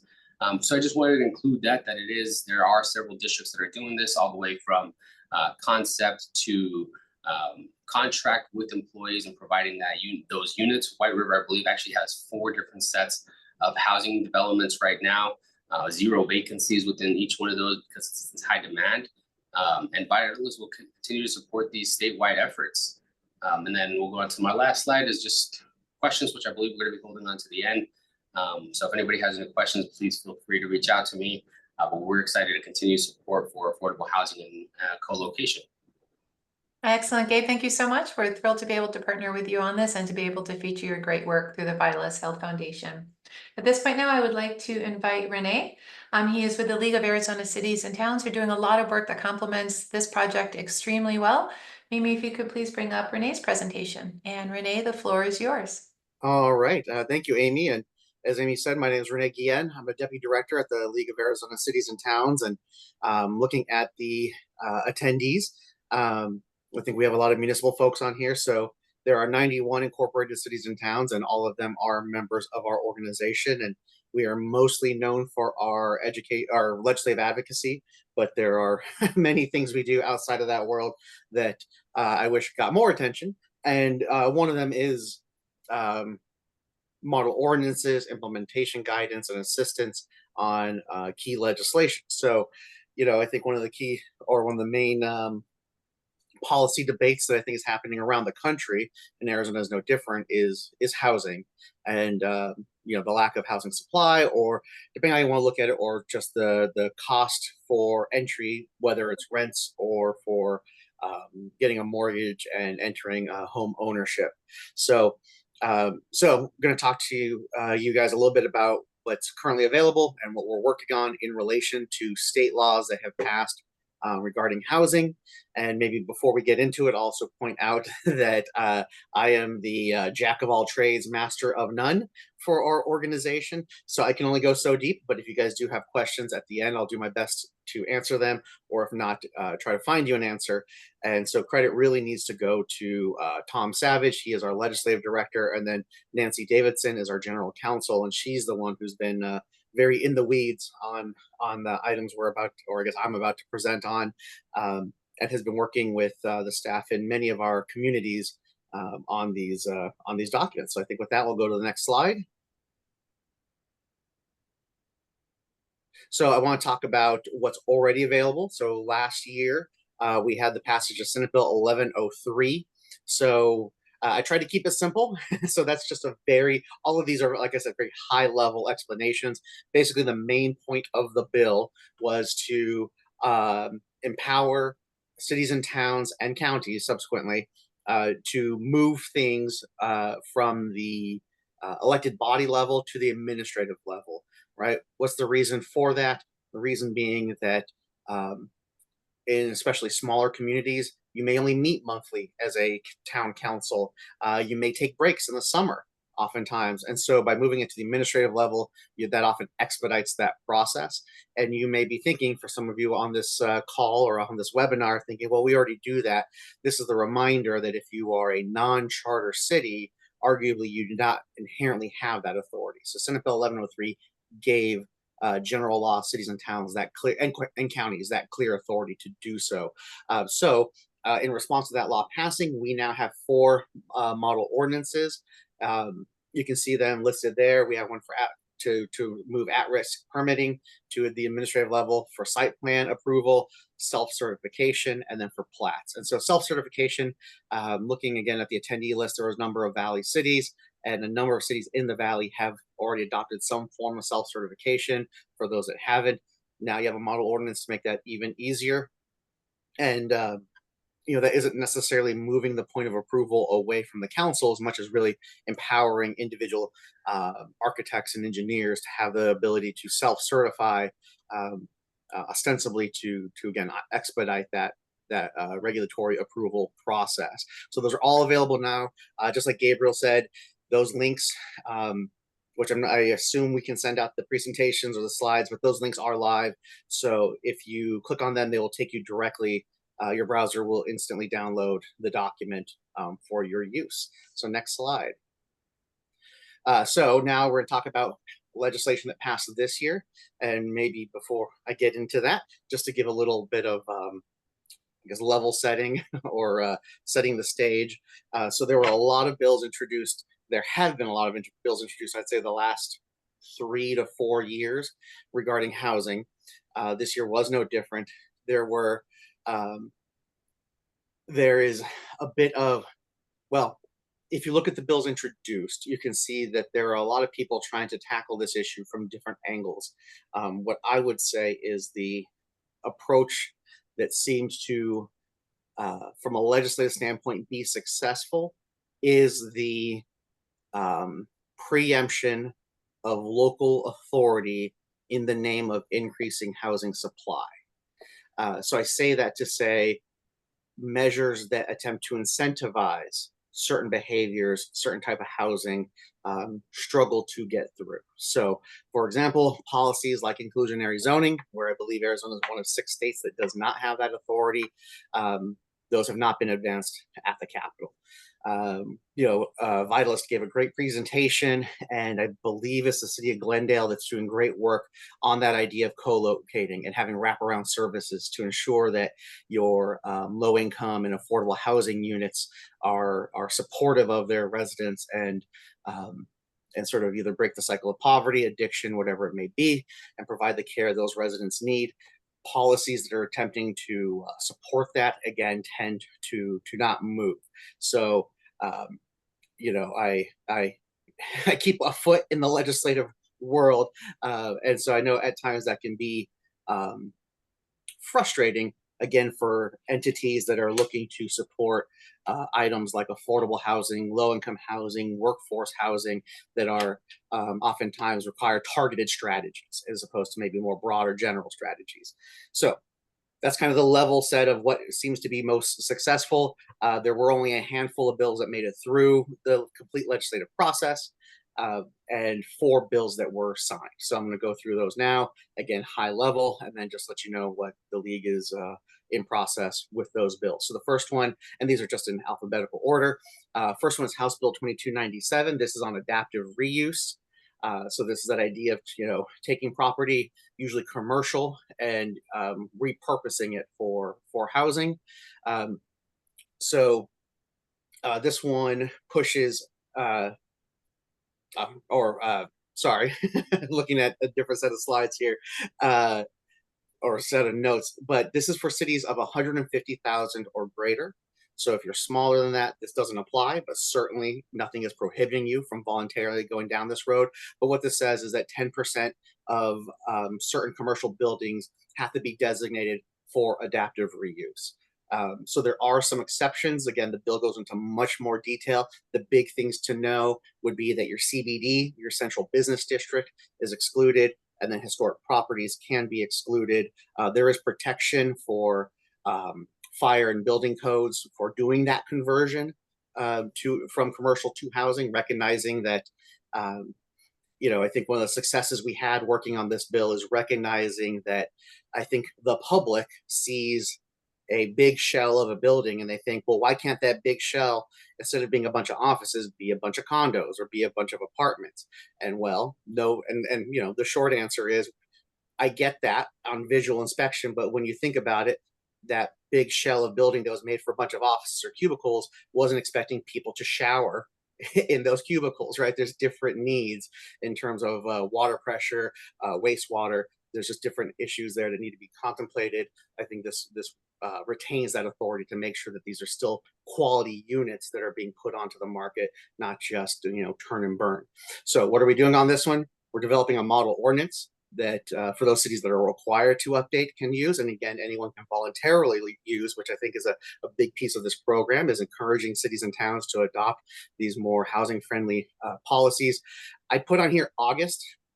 We just had the deadlines for feedback, and so I didn't want to commit to a date, but this model ordinance will be released soon. I felt confident saying August, and I imagine we have a list of attendees, and so when these are all completed, we will get that out to the universe.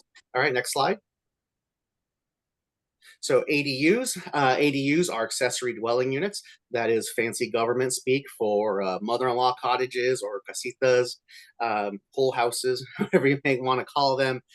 So we do have a statewide ADU policy now. We have a number of cities that already had adopted sort of a citywide universal ADU policy.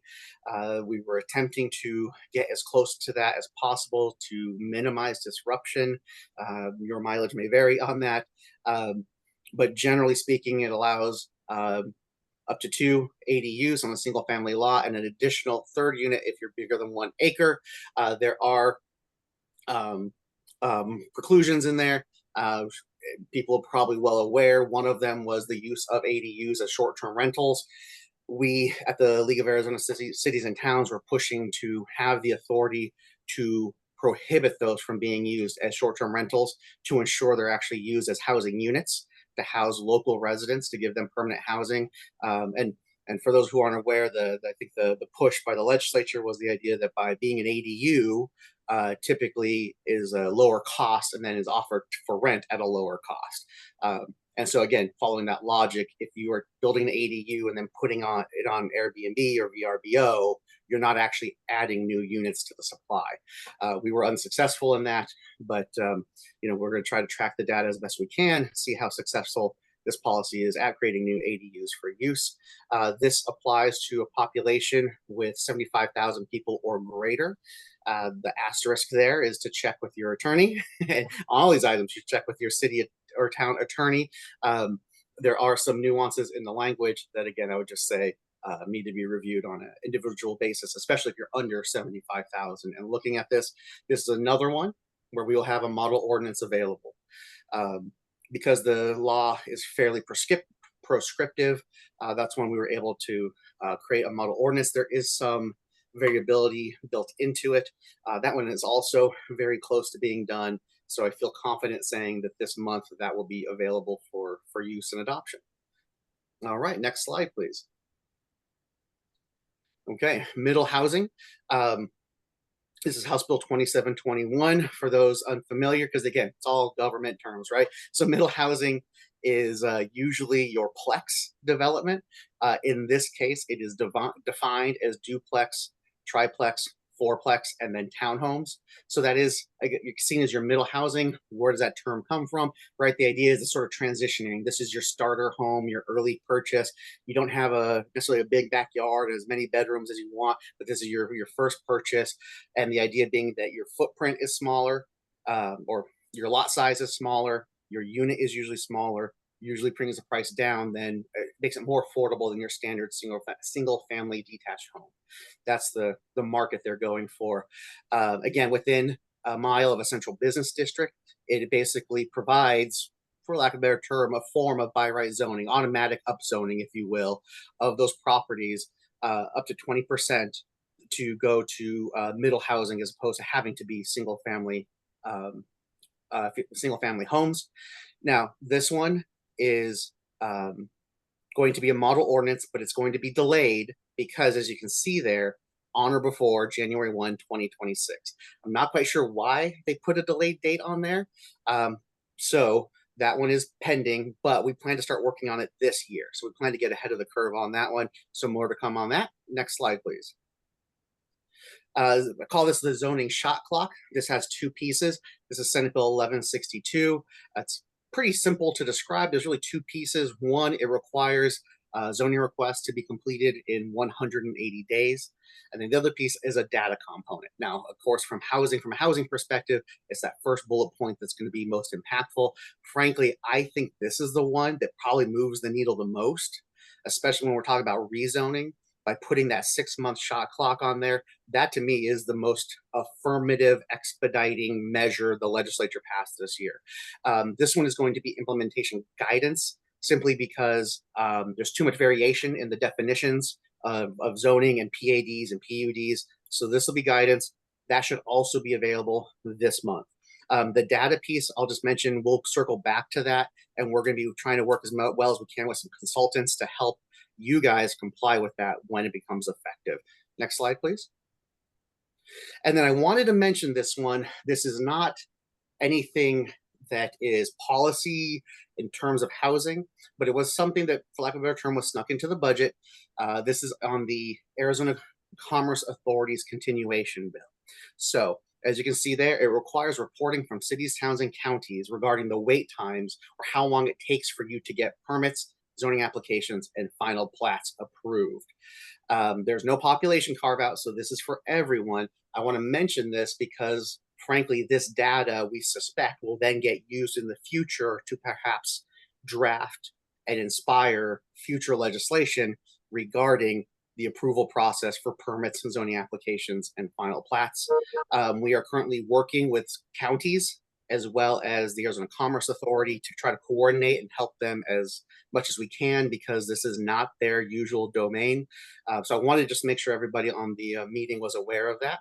And those are the items that passed this session and where we're going in terms of model ordinances and implementation guidance. So when all that does become available, two things: I will get that over to Matt so they can distribute it to you guys, but also I'm going to work with our web developer to create a dedicated page on our website, and I will enter the website in the chat, so that way you can have a one-stop shop to see all the model ordinances we have available on housing.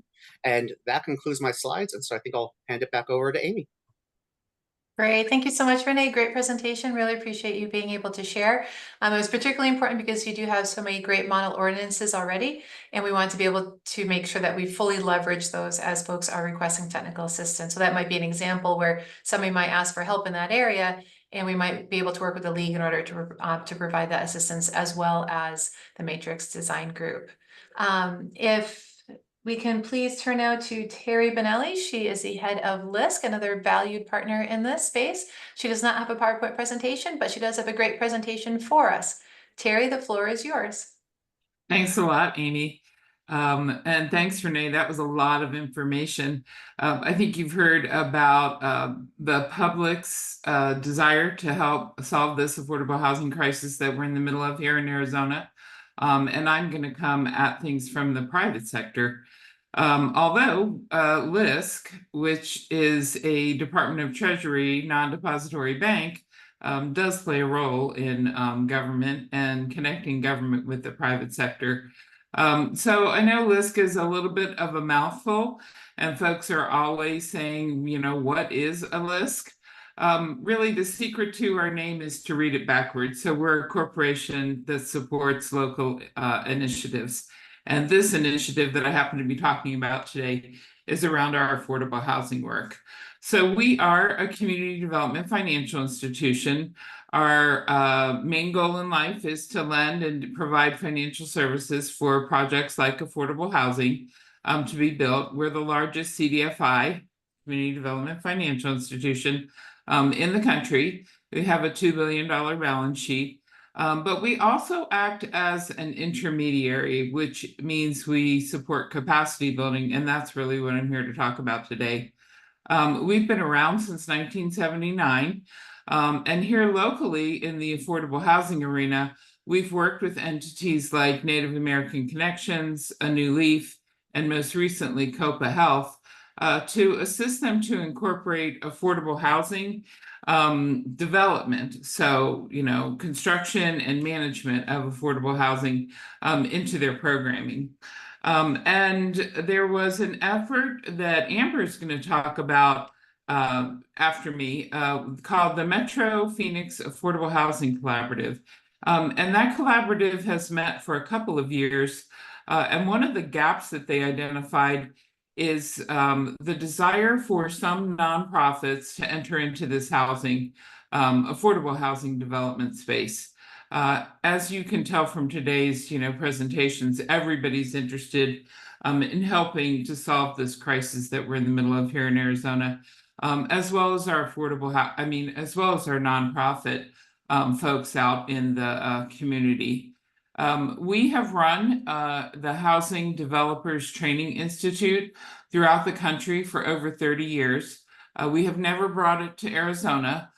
So this is our first kind of entree, if you will, into Arizona, but it's a very well-respected program. If you talk to any of the developers, specifically nonprofit developers, but also for-profit developers in California, many of them have gotten to know each other and been through our program. That's where it started 35 years ago. So we've trained a lot of folks, a lot of nonprofits in this housing development initiative. And we're really excited to be able to roll this out here in Phoenix, where the first cohort will begin in December of this year. Our target market is really, like I said before, nonprofit developers. But the beginning of our session and our kickoff, we want to include all kinds of folks that are interested in this affordable housing solutions. And I'll talk a little bit more about who we want to invite and how you can sign up to join us on December 3rd for our kickoff. So the nonprofit developers that we're looking at, or the nonprofits that we're looking at, are those entities that are considering figuring out how to build, own, and manage affordable housing. We believe that the nonprofit sector is the one that, you know, in real estate development, they're the ones that have the mission that drives them. And so they're not just adhering to what government restrictions on deeds might apply to the land, because many folks will have to use government subsidies to get this kind of housing built. But it's part of their mission, so we know that once we invest in those units, they'll likely stay around in perpetuity. The program is a 9-month program. We will meet about every 4 to 6 weeks for a 2-day session. So the commitment to be a part of this program really is that staff members are given the time to kind of put aside their daily work and come focus on what it will take to become an affordable housing developer. Like I said, the cohort's going to start in the fall of this year and it will end in the summer of 2024. The participants that we're looking for, and I'm really hoping that the audience today can spread the word to, you know, friends and colleagues who may come to your, you know, cities and towns and talk about the desire to support the development of affordable housing, that you can, you know, send them our way so that we can look at the entities and see if there really is interest in sending 2 staff members to the training. Let's see. So we're targeting this capacity building to small and medium-sized nonprofit developers. There's actually a couple of nonprofit developers that are going through transitions right now with maybe new leadership. And we're also encouraging them to be a part of the cohort because of the, you know, what happens in a cohort when you have new folks that get the time to spend with folks that have maybe been through the ringer before. I can tell anecdotal stories and form that that camaraderie, I think, while you're talking about what it takes to do these kind of developments. They're very nuanced, I think. Gabe talked about how each of the developments that Vitalist is working with in the mixed use arena is kind of, you know, a beast on their own. I don't think he called it a beast, but that's what I do. That's what I call it, because each development has nuances. Each development has a different capital stack, if you will, that makes the developments go. And that's where we believe that we can assist folks in learning what those capital stacks look like and learning what it takes to really develop a pre-development plan and attach to all the great opportunities that are out there that, again, Amber's going to talk about as well. Let me see. So a nonprofit developer that wants to get into this arena, a nonprofit that wants to get into the development arena might have a piece of vacant land. They might have been in the housing business, you know, maybe providing a group home or providing a residential setting for mental or behavioral health or mental health needs. They might actually just have a good balance sheet that they want to leverage, and they want to get into, you know, helping us figure out solutions to this crisis. So those are the kind of entities that, if you will, think about. And you can direct them to the survey that Sapna put in the chat, and that will indicate to us that there might be some interest. You can fill out the survey It doesn't take long. You don't have to fill out every question. If you're a government entity wanting to just forward folks over to our program, you can, give us names and we'll follow up with folks and let them know what we're doing to see if there's any interest in participating in the cohort. There won't be a fee for the cohort. And I am going to go into some of the programming elements because you'll find that it's pretty comprehensive and robust. But the staff members that we're looking to go through the program, you might have property management staff. You might not, but whoever you refer us to might have property management staff because you're managing group homes or you're managing some kind of residential facility. If it's a nonprofit that's looking at, has a good balance sheet and they're looking at getting into this kind of programming, we'll want one of the board of directors to think about going through the program. We're looking for funders and public staff to join us on the December 3rd kickoff so that you can learn more about the nuances of developing affordable housing and really what the program will be like so you can help spread the word. We do anticipate that we will have another cohort that starts in the fall of 2024. And we do hope that this kind of goes on for many years. So that we can develop camaraderie between folks, we can support joint development agreements, and just support this whole kind of sector here in Arizona. So I said that I would talk a little bit about the programming. Each of the sessions includes lectures, it includes case studies, there'll be panel presentations, there'll be field trips where you go to see affordable housing. They will all be held here in Phoenix. So folks outside of Phoenix, although the target is really Phoenix nonprofits, it is open to folks throughout the state. So folks would need to come and spend the night because it's 2 days worth of pretty intense programming. The curriculum will include like basic functions of what a development process is. We'll talk about financing, we'll talk about business fundamentals, management and leadership. We'll even get into the nitty-gritty of site selection, identification and selection, what it takes to get through planning and zoning. We'll talk about construction management, marketing and leasing, which is really important if you're going to use any kind of tax credits, that those kind of pieces are lined up and they're timely so that the syndicators who turn that tax credit into equity for your project make sure that the project is fully leased up in time and their tax credits are not in jeopardy. We'll also talk about property and asset management within the 9-month program. So as you can see, very comprehensive, pretty intense also. So 2 days of being deeply involved and thinking about this kind of work. One of the elements that we're adding to the training that's nuanced for Arizona will be talk about green building codes and some resiliency efforts, mostly because of the extreme heat that we experience, of course, here in Arizona. We'll talk about water efficiencies, consumption and recycling. And that leads me to say that all of the elements of our program, although they might be a consistent thread throughout the United States, they will definitely be customized for Arizona. So lots of local folks that are supporting this effort, and the members of the class will get to meet.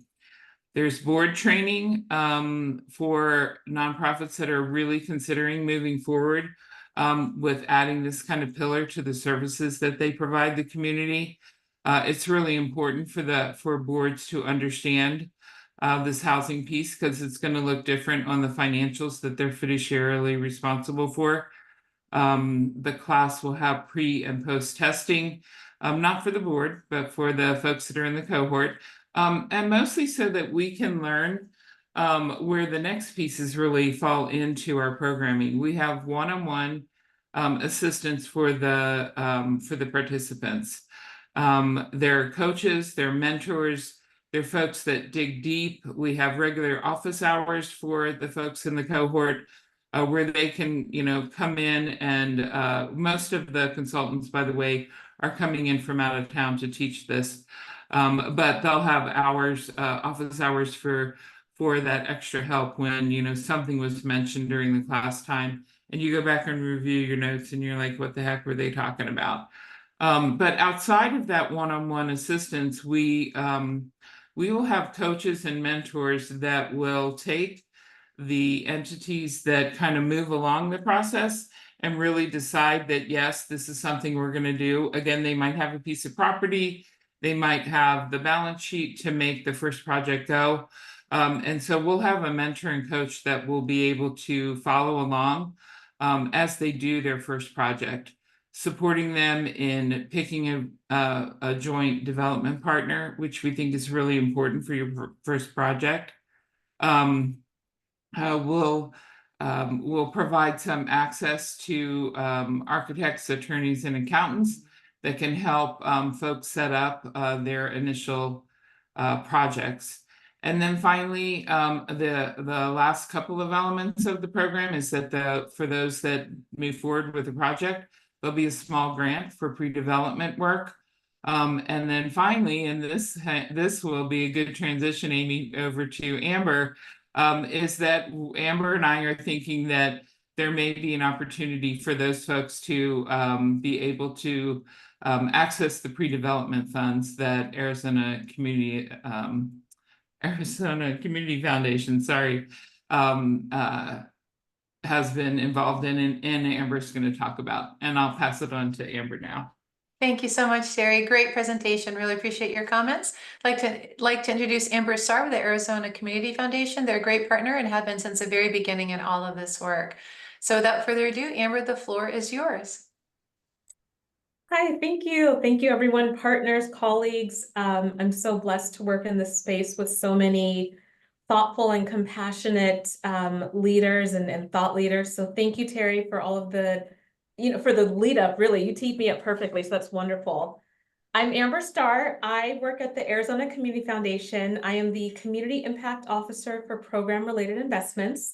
So that's a very formal way of saying impact investing. And so today I'm just going to give an overview of our Community Impact Loan Fund, our work in the space of affordable housing, and then how that has kind of started to shift into homelessness, and then also the partnerships really that I think are the life of this program, the loan fund, and then how we have then sort of evolved now into working more into capacity building and technical assistance. So I believe I have, this is my PowerPoint presentation, and Mimi, I did hide a couple of slides, and then I decided that they're relevant to what I'm saying today. So if you can unhide them, that would be wonderful. I will do my best, Amber. I'm not Okay. sure though how to unhide. Okay. Let's see. And I can always share my screen if needed. So I will kick this off with the Affordable Housing Pre-Development Fund. This was established in 2007, and it is our longest running loan fund at ACF. We have partnered with LISC Phoenix since 2008 to facilitate this program. So long before the homelessness crisis and the affordable housing crisis, it has become what it is now today. Our leadership at the time really saw the need to, practice or work in the space of affordable housing pre-development. And so working at a foundation, being a funder, we know that a lot of times resources, they're monetary, and that's what organizations and individuals need. And when nonprofit affordable housing developers are really looking to launch this project, sometimes they just need help with those upfront starter costs. So that's what this fund is designed to do, is to assist the nonprofit affordable housing developers by providing 0% interest rate loans. Right now, we are just up to $200,000 per project. And so sometimes these projects are timed alongside the LIHTC cycle. So maybe pre-LIHTC award, we will award the organization $100,000, and then post LIHTC award, we will award them an additional 100,000, or sometimes it's just 200,000 upfront, depending on, you know, the needs of the nonprofit, and then also the demands of the project. So these are just some stats that I have. I think we have supported up to close to 4,000 units of affordable housing since the inception of this program, and we have lent just over $6 million. This is recycled charitable capital. So essentially, once, you know, those funds have been lent out and then the loan has matured, and then when the nonprofit is ready to repay those funds, it goes back into this fund, and then it's able to go back out to the community to another nonprofit that needs that funding. Next slide, please. I will skip over our impact loans, and I can touch on those later. Also, we have, in partnership with JPMorgan Chase, a fund that was launched by a grant that we received from JPMorgan Chase. We have the Metro Phoenix Affordable Housing Collaborative Fund. So this is our newest fund, and this really kind of, I think, shifted our space or shifted our understanding of some of the needs of these nonprofits. So we have this fund that issues grants, but then also repayable loans. So far we have, and it launched last summer. So far we have lent out $490,000, and then we exhausted actually all of our grant funds after the first cycle. So $400,000 in grant funds. The limitation with this program is that we can only fund projects that are within the greater Phoenix or the Metro Phoenix region. So I do share with people that while this is not a statewide program, the way that our affordable housing pre-development program is, we can still support projects that are within any of the 24 towns, municipalities within the greater Phoenix region. And the funding that supports these projects, it goes toward the production, preservation, or innovation of affordable housing. So not just pre-development projects, but I think of it as hotel conversion projects, things of that nature. And so last year, I believe after our very first grant cycle, when the steering committee was meeting, what emerged from this meeting was, after reviewing applications, we saw that there were so many nonprofits that had a desire to work in the affordable housing development space. They have a very clear understanding of the issue of homelessness, but they do not have formal experience in affordable housing development. So while we did issue those capacity building grants, the conversation that came out of it was, what if we can sponsor in part some sort of curriculum, some sort of program that really, gives these nonprofit not affordable housing developers, but gives the nonprofits that are wanting to become affordable housing developers that hands-on technical, expertise, but then also, pair them with a mentor or an organization that has had great success working in this very complex field, so that they can really start not only feeling empowered, but also have the technical skill set and the tools that they need to get these projects off the ground, because we understand that it is a great lift for, the nonprofits that we want to reach, some of these smaller nonprofits, to submit a grant application. They might not have the resources, they might not have, the formal or the formality of what we're looking for, sometimes even in terms of a budget.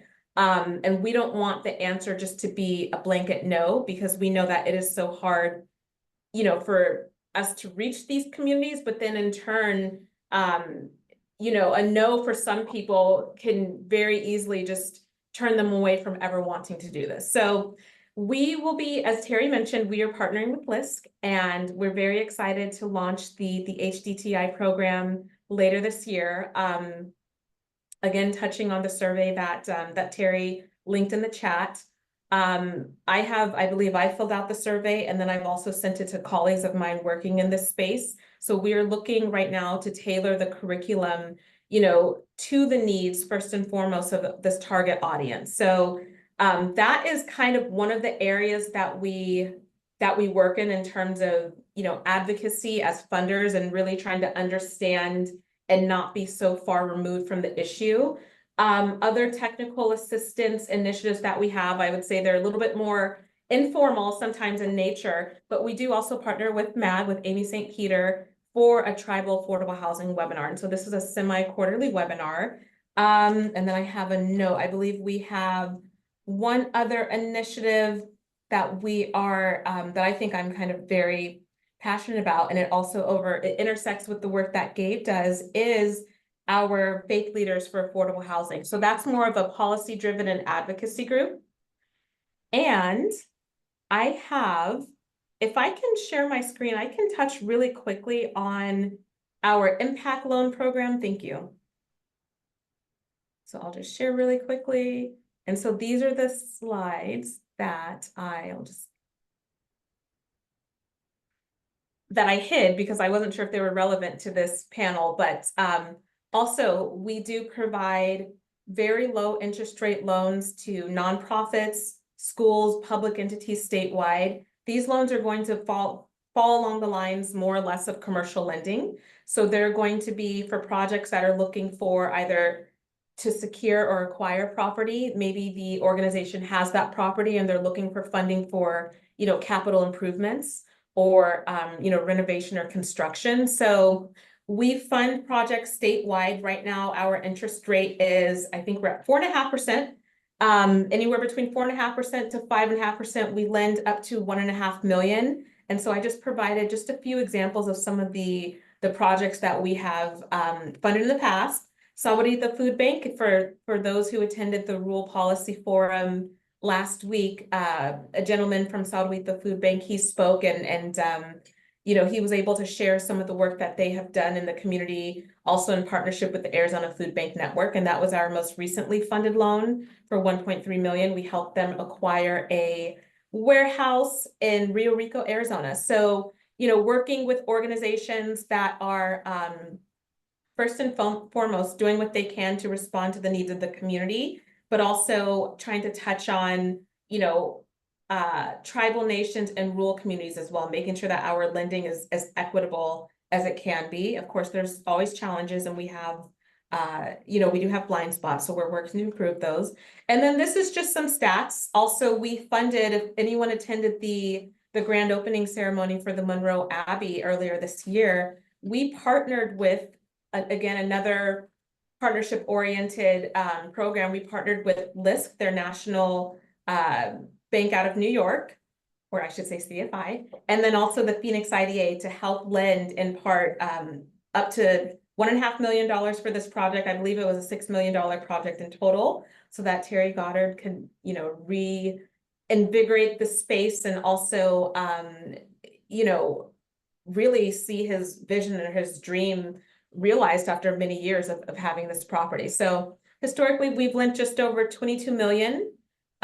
We have, let me see, 18 projects completed and loans repaid for a total of 12.1 million. And then currently we have 7 projects outstanding and current, just over 7 million. We are working to improve the stat of 81% metro, 19% rural. I believe, according to our policies and guidelines, we should be at 75-25. That always needs improvement.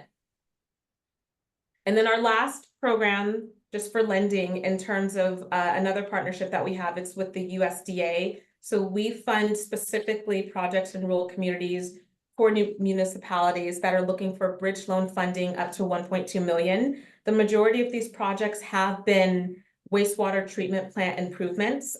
So for very small rural communities, towns, colonias that do not have, commercial or residential water systems that are up to the Arizona Department of Environmental Quality standards. We come in with the USDA to provide something like upfront starter cost, essentially, for these bridge loans to really help these projects, go to bid for construction or contracting, or see themselves through the engineering process. And then once the project has funded, the USDA then they take us out. So just wanted to give you an overview, not only of our loan program and what we do in terms of funding projects in the community, but also some of the more partnership oriented work that we like to pursue. And again, now that's kind of starting to evolve into capacity building more and more frequently. and technical assistance. So thank you. Amber, thanks so much. That was a fantastic presentation. Really do appreciate that. Tyler, if you can please allow all of our participants to unmute and raise their hand and ask questions, please. This is a question and answer portion of the panel presentation. We do have one question that was posted a little bit earlier in the chat, so I'll ask Renee to please respond to this. How do the ordinances allow for delays that might be caused by developers, please? All right, yeah, thank you, Amy. Yes, I saw that in the chat. There's really two, I think, of the bills I presented that really have some sort of time restriction or requirement.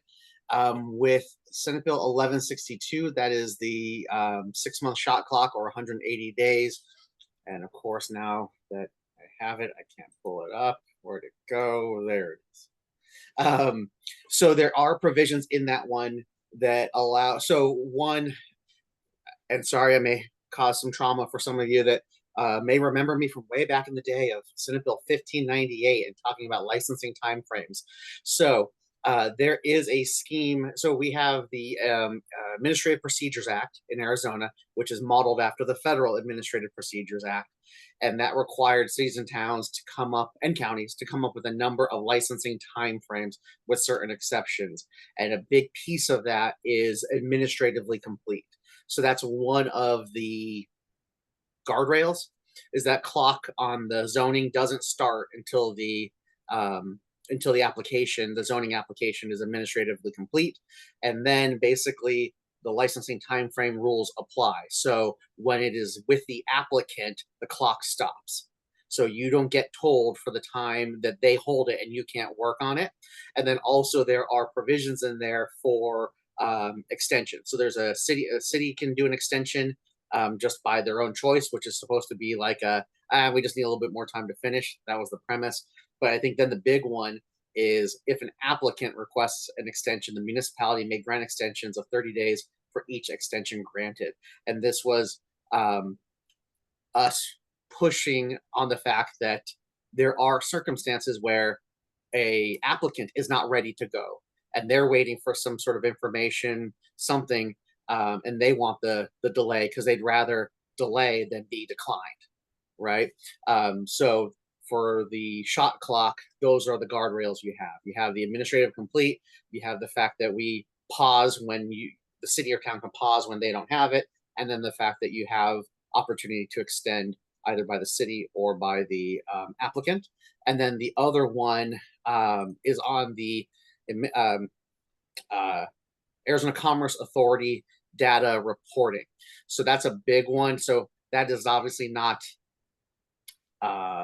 doesn't deal with our authority, but that is actually something we are pushing with the Arizona Commerce Authority, that if you want accurate reporting, then you better be prepared for the fact that we are going to report the deadline specified in statute, but we're going to provide the color that lets you know, because if you're trying to find out how long it took Renéeville to approve a permit, well, if it took Renéeville 120 days to approve that permit from just looking at a calendar, well, Renee is going to let you know that the developer had it for 20 of those 120 days. Or frankly, one of the things that's very common, and probably a lot of you on this meeting can sympathize with, is, or you had a hang up because of flood control, state trust land, ADOT, SHPO, the utilities, the railroads.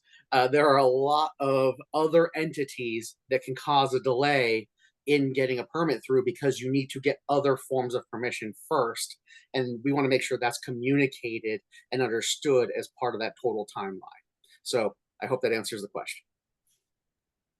Excellent. Thank you very much. Does anyone else have any questions or any thoughts that you'd like to share? I had a quick question actually for Gabe earlier on in his presentation.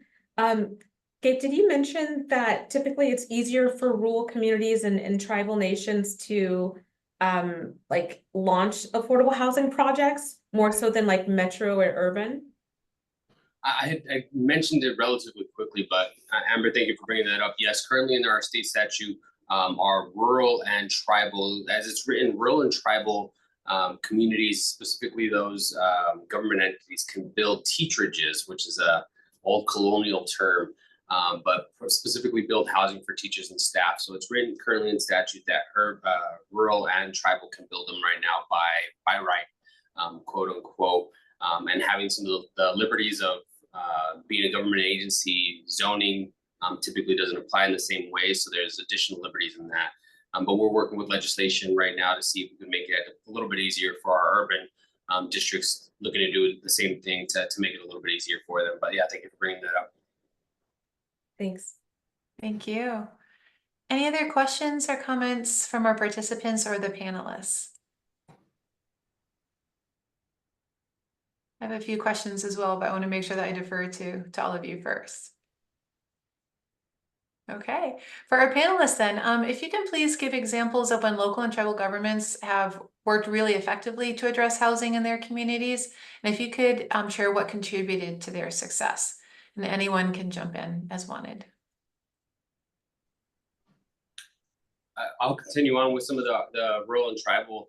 We've seen several examples, and I gave the map of other tribal districts that have initiated teacherages, but in our urban districts, we've had to find some creative ways around that. So working with school districts, have partnered with local city ordinances and quasi-government entities like industrial development agencies to navigate a path for transitioning government-owned property through the IDA to make it easier for that transition and ownership. So we've seen 2 successful examples of that transition in urban areas, both in Phoenix, to create an affordable housing development. So one of them has already received funding, I want to say last year's LIHTC application. The second one had an application for low-income housing tax credit this past year, but wasn't awarded.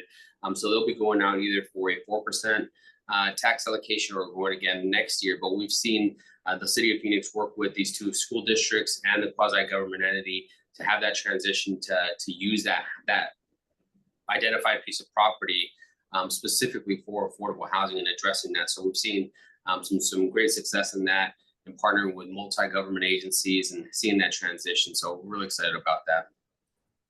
Thank you, Gabe. Amber, Renee, Terry, any other input on that? I have an example of like a statewide, so not local to Maricopa County, but the Tohono they have an organization called Kiki Association. And so they focus specifically on, not only the development of affordable housing, but they are building out residential communities, on their nation. So there's a lady, I want to say her name is Alexandra Perry. She heads their department and she has just a wealth of knowledge. And so I know that a lot of their projects, not only does she understand some of the systemic barriers that exist because they are on a tribal nation. And so, it's sovereign, it's a different government and political entity, but also she is able to, utilize the available tax credits out there. So some of them are along the lines of environmental tax credits, things of that nature to really get these projects off the ground. So I was, and actually it's on the MAG, the YouTube page. I believe she presented some time ago on, or during our tribal affordable housing webinar with MAG. So I thought that they were just doing fantastic work in an area or a region of Arizona that we know it's there, but it doesn't get necessarily the visibility or the attention that it needs. So that would be my not local, but a statewide example. Excellent. Thank you, Amber. There's a question in the chat for the contact name. Was there a contact name that maybe you could share again, or? Yes, I can. Excellent. Thank you. And then Seth, your hand is raised. Would you like to unmute? Yeah, good afternoon, everyone. Thank you so much for the presentation. Gabriel, thanks for the shout out for a surprise, but we are seeing, at least in my little experience, the need for additional supportive housing, supportive services around housing. So as funders and as groups, are you seeing more dollars tied to not only the housing starts, but the services that go with them? Are you seeing any trends like that? Or is there anything that we can do to look for some of those additional supports to then support those individuals getting into housing? Barry, you want to jump in? Yeah, I'll jump in. Permanent supportive housing is the most resource intense kind of housing that you can provide to the community. It's also probably one of the most needed. because it's so resource intense. And the Arizona Housing Fund, which is the fund that Howard Epstein put together, where you can contribute $25 of a transaction when you're selling or buying a home. They support those kind of projects. It's one-time gap financing to get those projects kind of open and running. So it doesn't necessarily support the ongoing cost of permanent supportive housing. But we're also, we have all of the managed care organizations through Access that have access contracts at the table talking about housing all the time. And I think they're looking for ways that they can support individuals within those systems. But I don't think that there's a magic wand on that one. Gabe, I think Vitalist, though, weren't you involved in some in a cohort around permanent supportive? It was through Corporation for Supportive Housing. Yeah, thank you, Terry. Appreciate it. A couple of years ago, we hosted a couple, actually several months. We did an academy and an institute through the Corporation of Supportive Housing here locally to get some of the nonprofit agencies that have, well, similar to what Terry was discussing earlier, in partnership with the Corporation of Supportive Housing and LISC for those agencies, nonprofits that were looking to build supportive housing. And I believe there were several projects that came through. In fact, there was a ribbon cutting a couple of months ago, affordable housing. Not all of them became supportive housing, but we continued our partnership with the Corporation of Supportive Housing on a couple of other nonprofit agencies. So it is tough. That is, like Terry said, that one of the most intense resource driven type of housing that's needed, highly needed. I think along those same lines, they're not the same, so I fully acknowledge that, but really looking at the Access is the 1115 rollout with the extension of the H2O extension to provide some additional housing support, which will hopefully allow some reimbursement for organizations providing those wraparound services to get some sustainability out through that. So we're seeing some of those government agencies work together and get some of this funding come through to provide some more sustainability for specific populations right now. But hopefully that'll provide a little relief. It's just tough to get that type of housing and support. Amy, I talked to Brian the other day, and I know that there's a grant application that's going forward, potentially going forward, to support some permanent supportive housing, but I can't talk intelligently to it. Maybe you can. I will do my best. Thank you, Terry. The U.S. Department of Housing and Urban Development has released a new grant opportunity that would actually support the capital costs, the construction or the acquisition of permanent supportive housing. So I'm not sure how much it covers the services side of it. It is more of a capital program, which is not the typical HUD grant process, really. And so it will be very competitive nationally, but the Maricopa Regional Continuum of Care just met yesterday, and we'll be meeting again later on this month, and they'll be talking about that grant program. So if anyone does have questions, please don't hesitate to reach out to me. I'll put my my email address in the chat, and but the main contact really to connect with would be Brian Gruters. Thank you, Terry. Thanks. Any other questions from the participants or feedback from participants? So speaking of supportive services as being a barrier, just in terms of it's really needed, but it's hard to get it funded sometimes, particularly on an ongoing operational level. For our panelists, then, are there other barriers that you see local and tribal governments facing, and what can be helpful in overcoming those barriers? Would anyone like to start? Amy, can you repeat the first half of that question? Sure. So what are some barriers that you see local and tribal governments facing when it comes to building and preserving the housing that's affordable, and then what's helping them to overcome those barriers?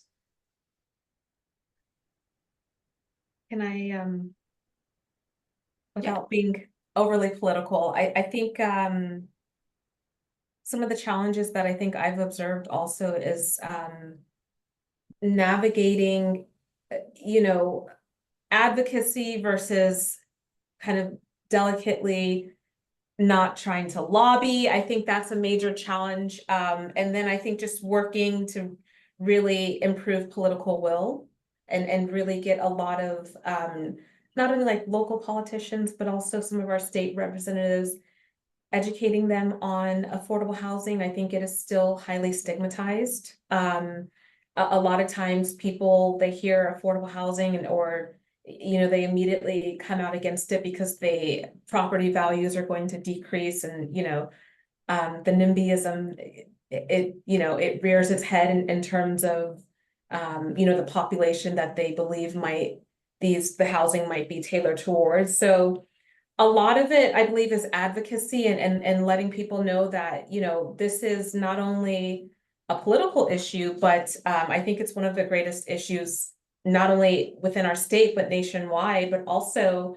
the people that need or that require affordable housing, they are your teachers, they are your community members. And so we have to, not only be mindful of the most vulnerable populations that typically fall under chronic homelessness, but the people who, coming out of the COVID-19 pandemic, after the eviction moratoriums ended, so many people were displaced, so many families were displaced from that. So I think in my mind, it's navigating the political will of some politicians, navigating delicately, as I work for an organization that is very committed to being nonpartisan. So finding that fine balance between advocacy, but then not, lobbying, not being permitted to lobby because we have like lobbyist watchdogs, things of that nature. Absolutely. Thank you, Amber. And just really quickly, and then I'll turn it over to Renee. The Home is Where It All Starts campaign was developed with a number of the partners in this session right now. And the goal of it is to be able to have better conversations about housing. It's not necessarily lobbying for one particular type of housing or anything like that. It's simply saying, let's have better conversations around this. And unfortunately, the term affordable housing does carry a lot of baggage, and it does stop more conversations than it starts sometimes. And so really the goal of the Home is Where It All Starts campaign is to be able to change the way that we talk about housing, to refer to housing that's affordable, housing within reach, housing that meets our needs, for example, affordable rents and mortgages. And so it's really driving toward the point that you were just making, Amber, about the need to be able to reach across aisles, to reach across different disciplines and talk with people more constructively about housing. On the other component, I'm just to highlight really quickly, and then I'll turn it over to Renee, is that building community support and community engagement is one of the technical assistance topics, and Matrix has a lot of expertise in that space. There was a very good presentation by Celeste in the first workshop slot this morning, along with Lainey, and they're talking about the tools that they bring to the table. So if any of you are wanting to engage and to receive more assistance when it comes to building up that kind of community support, and community can be defined pretty broadly, please do consider submitting a request for technical assistance. Renee, would you like to jump in? Yeah, I just actually, Amber was a perfect springboard for what I was going to talk about, which is, one of the things I think that I see as a major flashpoint, and Amy, you kind of touched on this too, is, and heck, maybe because I work in the political world, it feels reminiscent of the political world in the sense that there are what I think are vocal minorities that seem to be controlling the narrative in the YIMBY and NIMBY crowd, right? That you have very vocal NIMBYs that frankly don't want anything, right? You could have market rate apartments and they're saying no, right? But then the problem is, I think to a lot of local elected officials pride themselves on planning, long-term resource planning, and they see zoning as a key component of that. And so then when they see the YIMBYs, on the far extreme YIMBYs, who say the only solution is to eliminate zoning and everything is by right multifamily, then that also turns off those elected officials.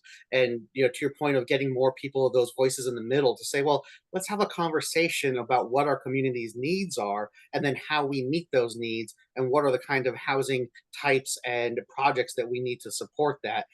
So one, I think I would love to see more rhetoric around that, where it's a more collaborative, positive conversation. But the other part I would say too, and frankly, this isn't even my point, but one of the things that's tough for elected officials, right, is that it is tough because that apartment complex next to the gated community that draws out all the NIMBY crowds, it is tough when you are in that council meeting and you've got 30 people yelling at you to say no, and all you have is the developer asking you to say yes. And so I've talked to other people. This is not my point about, the pro housing people need to also get a little bit more involved in local politics, such that, for example, I've had local elected officials lament to me, hey, we did this policy, ADU policy, or it was funding for, affordable housing units or low income housing units. And there was nobody there championing, hey, great job, keep up the good work. But every time we do something on the other hand, we have 24 people telling us, what are you doing? I'm going to recall you. I'm running against you. And so getting more cheerleaders out there to help drown out the naysayers. I don't know, maybe that's a side project to form that nonprofit of the yay for good housing policy. But that's just something I've seen, or I guess would like to see more of at that local level, is more of the support for the good policies, because there's already plenty of people in the elected officials' ears saying bad things about the bad policy. Excellent. Thank you, Renee. I appreciate that. Terry, do you want to jump in too?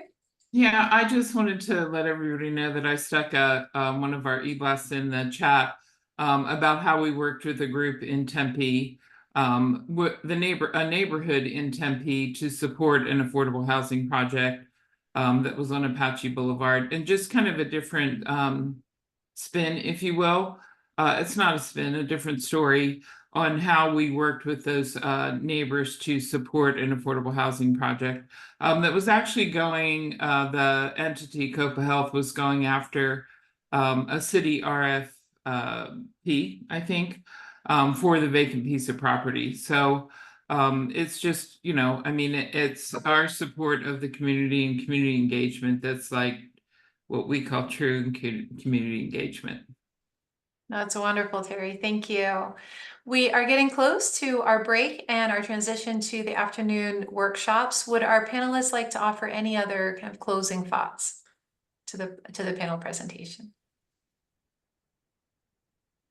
I think anything to carry along what we were just talking about. If you see an affordable housing development or workforce housing or whatever type of housing development in your community, be that voice of support. I think that's going to be extremely important. I speak from experience sitting on some of these review committees, that we do get loud voices up front, but those emails and letters count just the same in support of. So if you find, be supportive of affordable housing and show it through your writing and your emails. So that's greatly appreciated. Thank you, Gabe. Terry, Renee, anything to add? No. Thanks for having me. Excellent. Thank you so much. Tyler, if we can please bring up the PowerPoint presentation. Again, thank you so much to our panelists. That was a fantastic conversation. Really appreciate you sharing your time and expertise with all of us during the event today. And again, this recording will be available on the MAG website afterwards. These are the workshops then that we'll be breaking out for in just a few moments. Same thing as this morning, you'll see the dialog box. You'll be able to scroll all the way down and then choose which session you would like to attend. The recordings from the breakout sessions will also be available on the MAG website after the event today.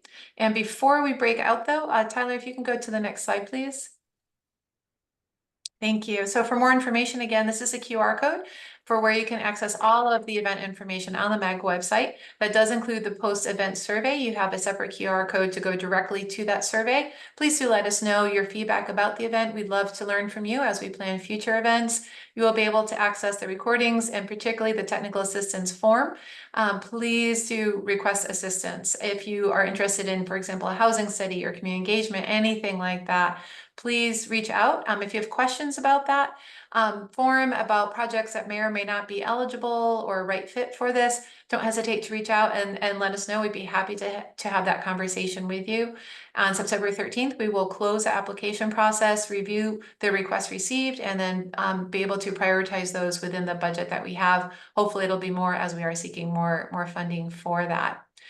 So if we can go back to the previous slide, please. Again, these are the workshops.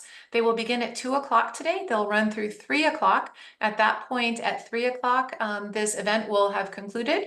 And please check your email very soon for more information following up on this event and being able to share with you, again, those links so that you can access those easily. Does anyone have any questions or anything else to add before we start transitioning over to the breakout sessions? Okay, again, thank you so much. Really thrilled to have all of you here. We've had at least 14 different communities join us today, which is phenomenal. Thank you so much to our key partners in this space, all of our speakers today. And again, thanks to JP Morgan Chase Foundation for providing the funding for the program that's making all of this great work possible. So Tyler, if you could please bring up the options then for the breakout sessions. Again, if you scroll all the way down, you'll see those 3 sessions and you can choose which one you'd like to join. We encourage you to join these breakout sessions. You will be able to interact and ask questions and offer your input, and the recordings for all the sessions will be available on the MAG website. So we can start transitioning over now. If anyone needs any kind of help with being able to get to the breakout sessions, please stay in this plenary room and Tyler will be able to assist you. But we really look forward to having this conversation with you. Thank you again for joining today. It's been a pleasure having this time with you. Thank you. And Amy, it'll be you, Sapna, and Mimi again for the recording, correct? I'm sorry. Yeah, I think correct. Yes, I didn't quite hear the question though. Yeah. Sorry. It would be you, Mimi, and Sapna for the recording. Yes, for the breakout session. That is correct. Cool. Thank you. Yeah, and I'm joining the funding session now. Okay. Excellent. Thank you. I'll try to have Craig come back in so he can make sure everything's going all right. Excellent. Thanks so much, Tyler. Really appreciate your help today. Hey, this is Mary in not in Maricopa. I'm in Scottsdale. Sorry. Hi. Hi. I forget where I work. We're at the bottom, and it's been 3 years, but where at the bottom am I going to the breakout session again? Yes. So you can go to Model Ordinances, Partnership Development and Community Support or Funding. Where is it? I'm so confused when I scroll to the bottom. Oh, sorry. There should be a dialog box that pops up in the middle of your screen. Do you see that? And it lists the participants. Yeah, I see the dialog box, but okay, perfect. There's a gray slide bar on the right-hand side. If you move that all the way down to the bottom, you'll see the 3 workshops and a blue button for join next to each one. Do you see that? No. Which one would you like to attend? And Tyler can send you into it. Partnership Development and Community Support. Excellent. Thank you. Tyler, are you able to send Mary into Partnership Development and Community Support workshop, please? This is Linda Ayers from Town of Gilbert. I'm not seeing it either, and I had no problem getting in the first time. Oh, so gosh, not sorry about that. sure Okay. what's happening. Okay. Which workshop would you like to attend? Funding with Eric. Okay, great. Thank you. Tyler, I'm not sure that Oh, there, it just popped up. Oh, it did. Okay, Yep. great. Oh, there it is. Yep. I'm not seeing it. Where do you see it? It should have just popped up. Oh, Joy. Oh, okay. I see it. Thank you. Okay, perfect. Thank you. All right. If you're not able to access the breakout session box, if you can please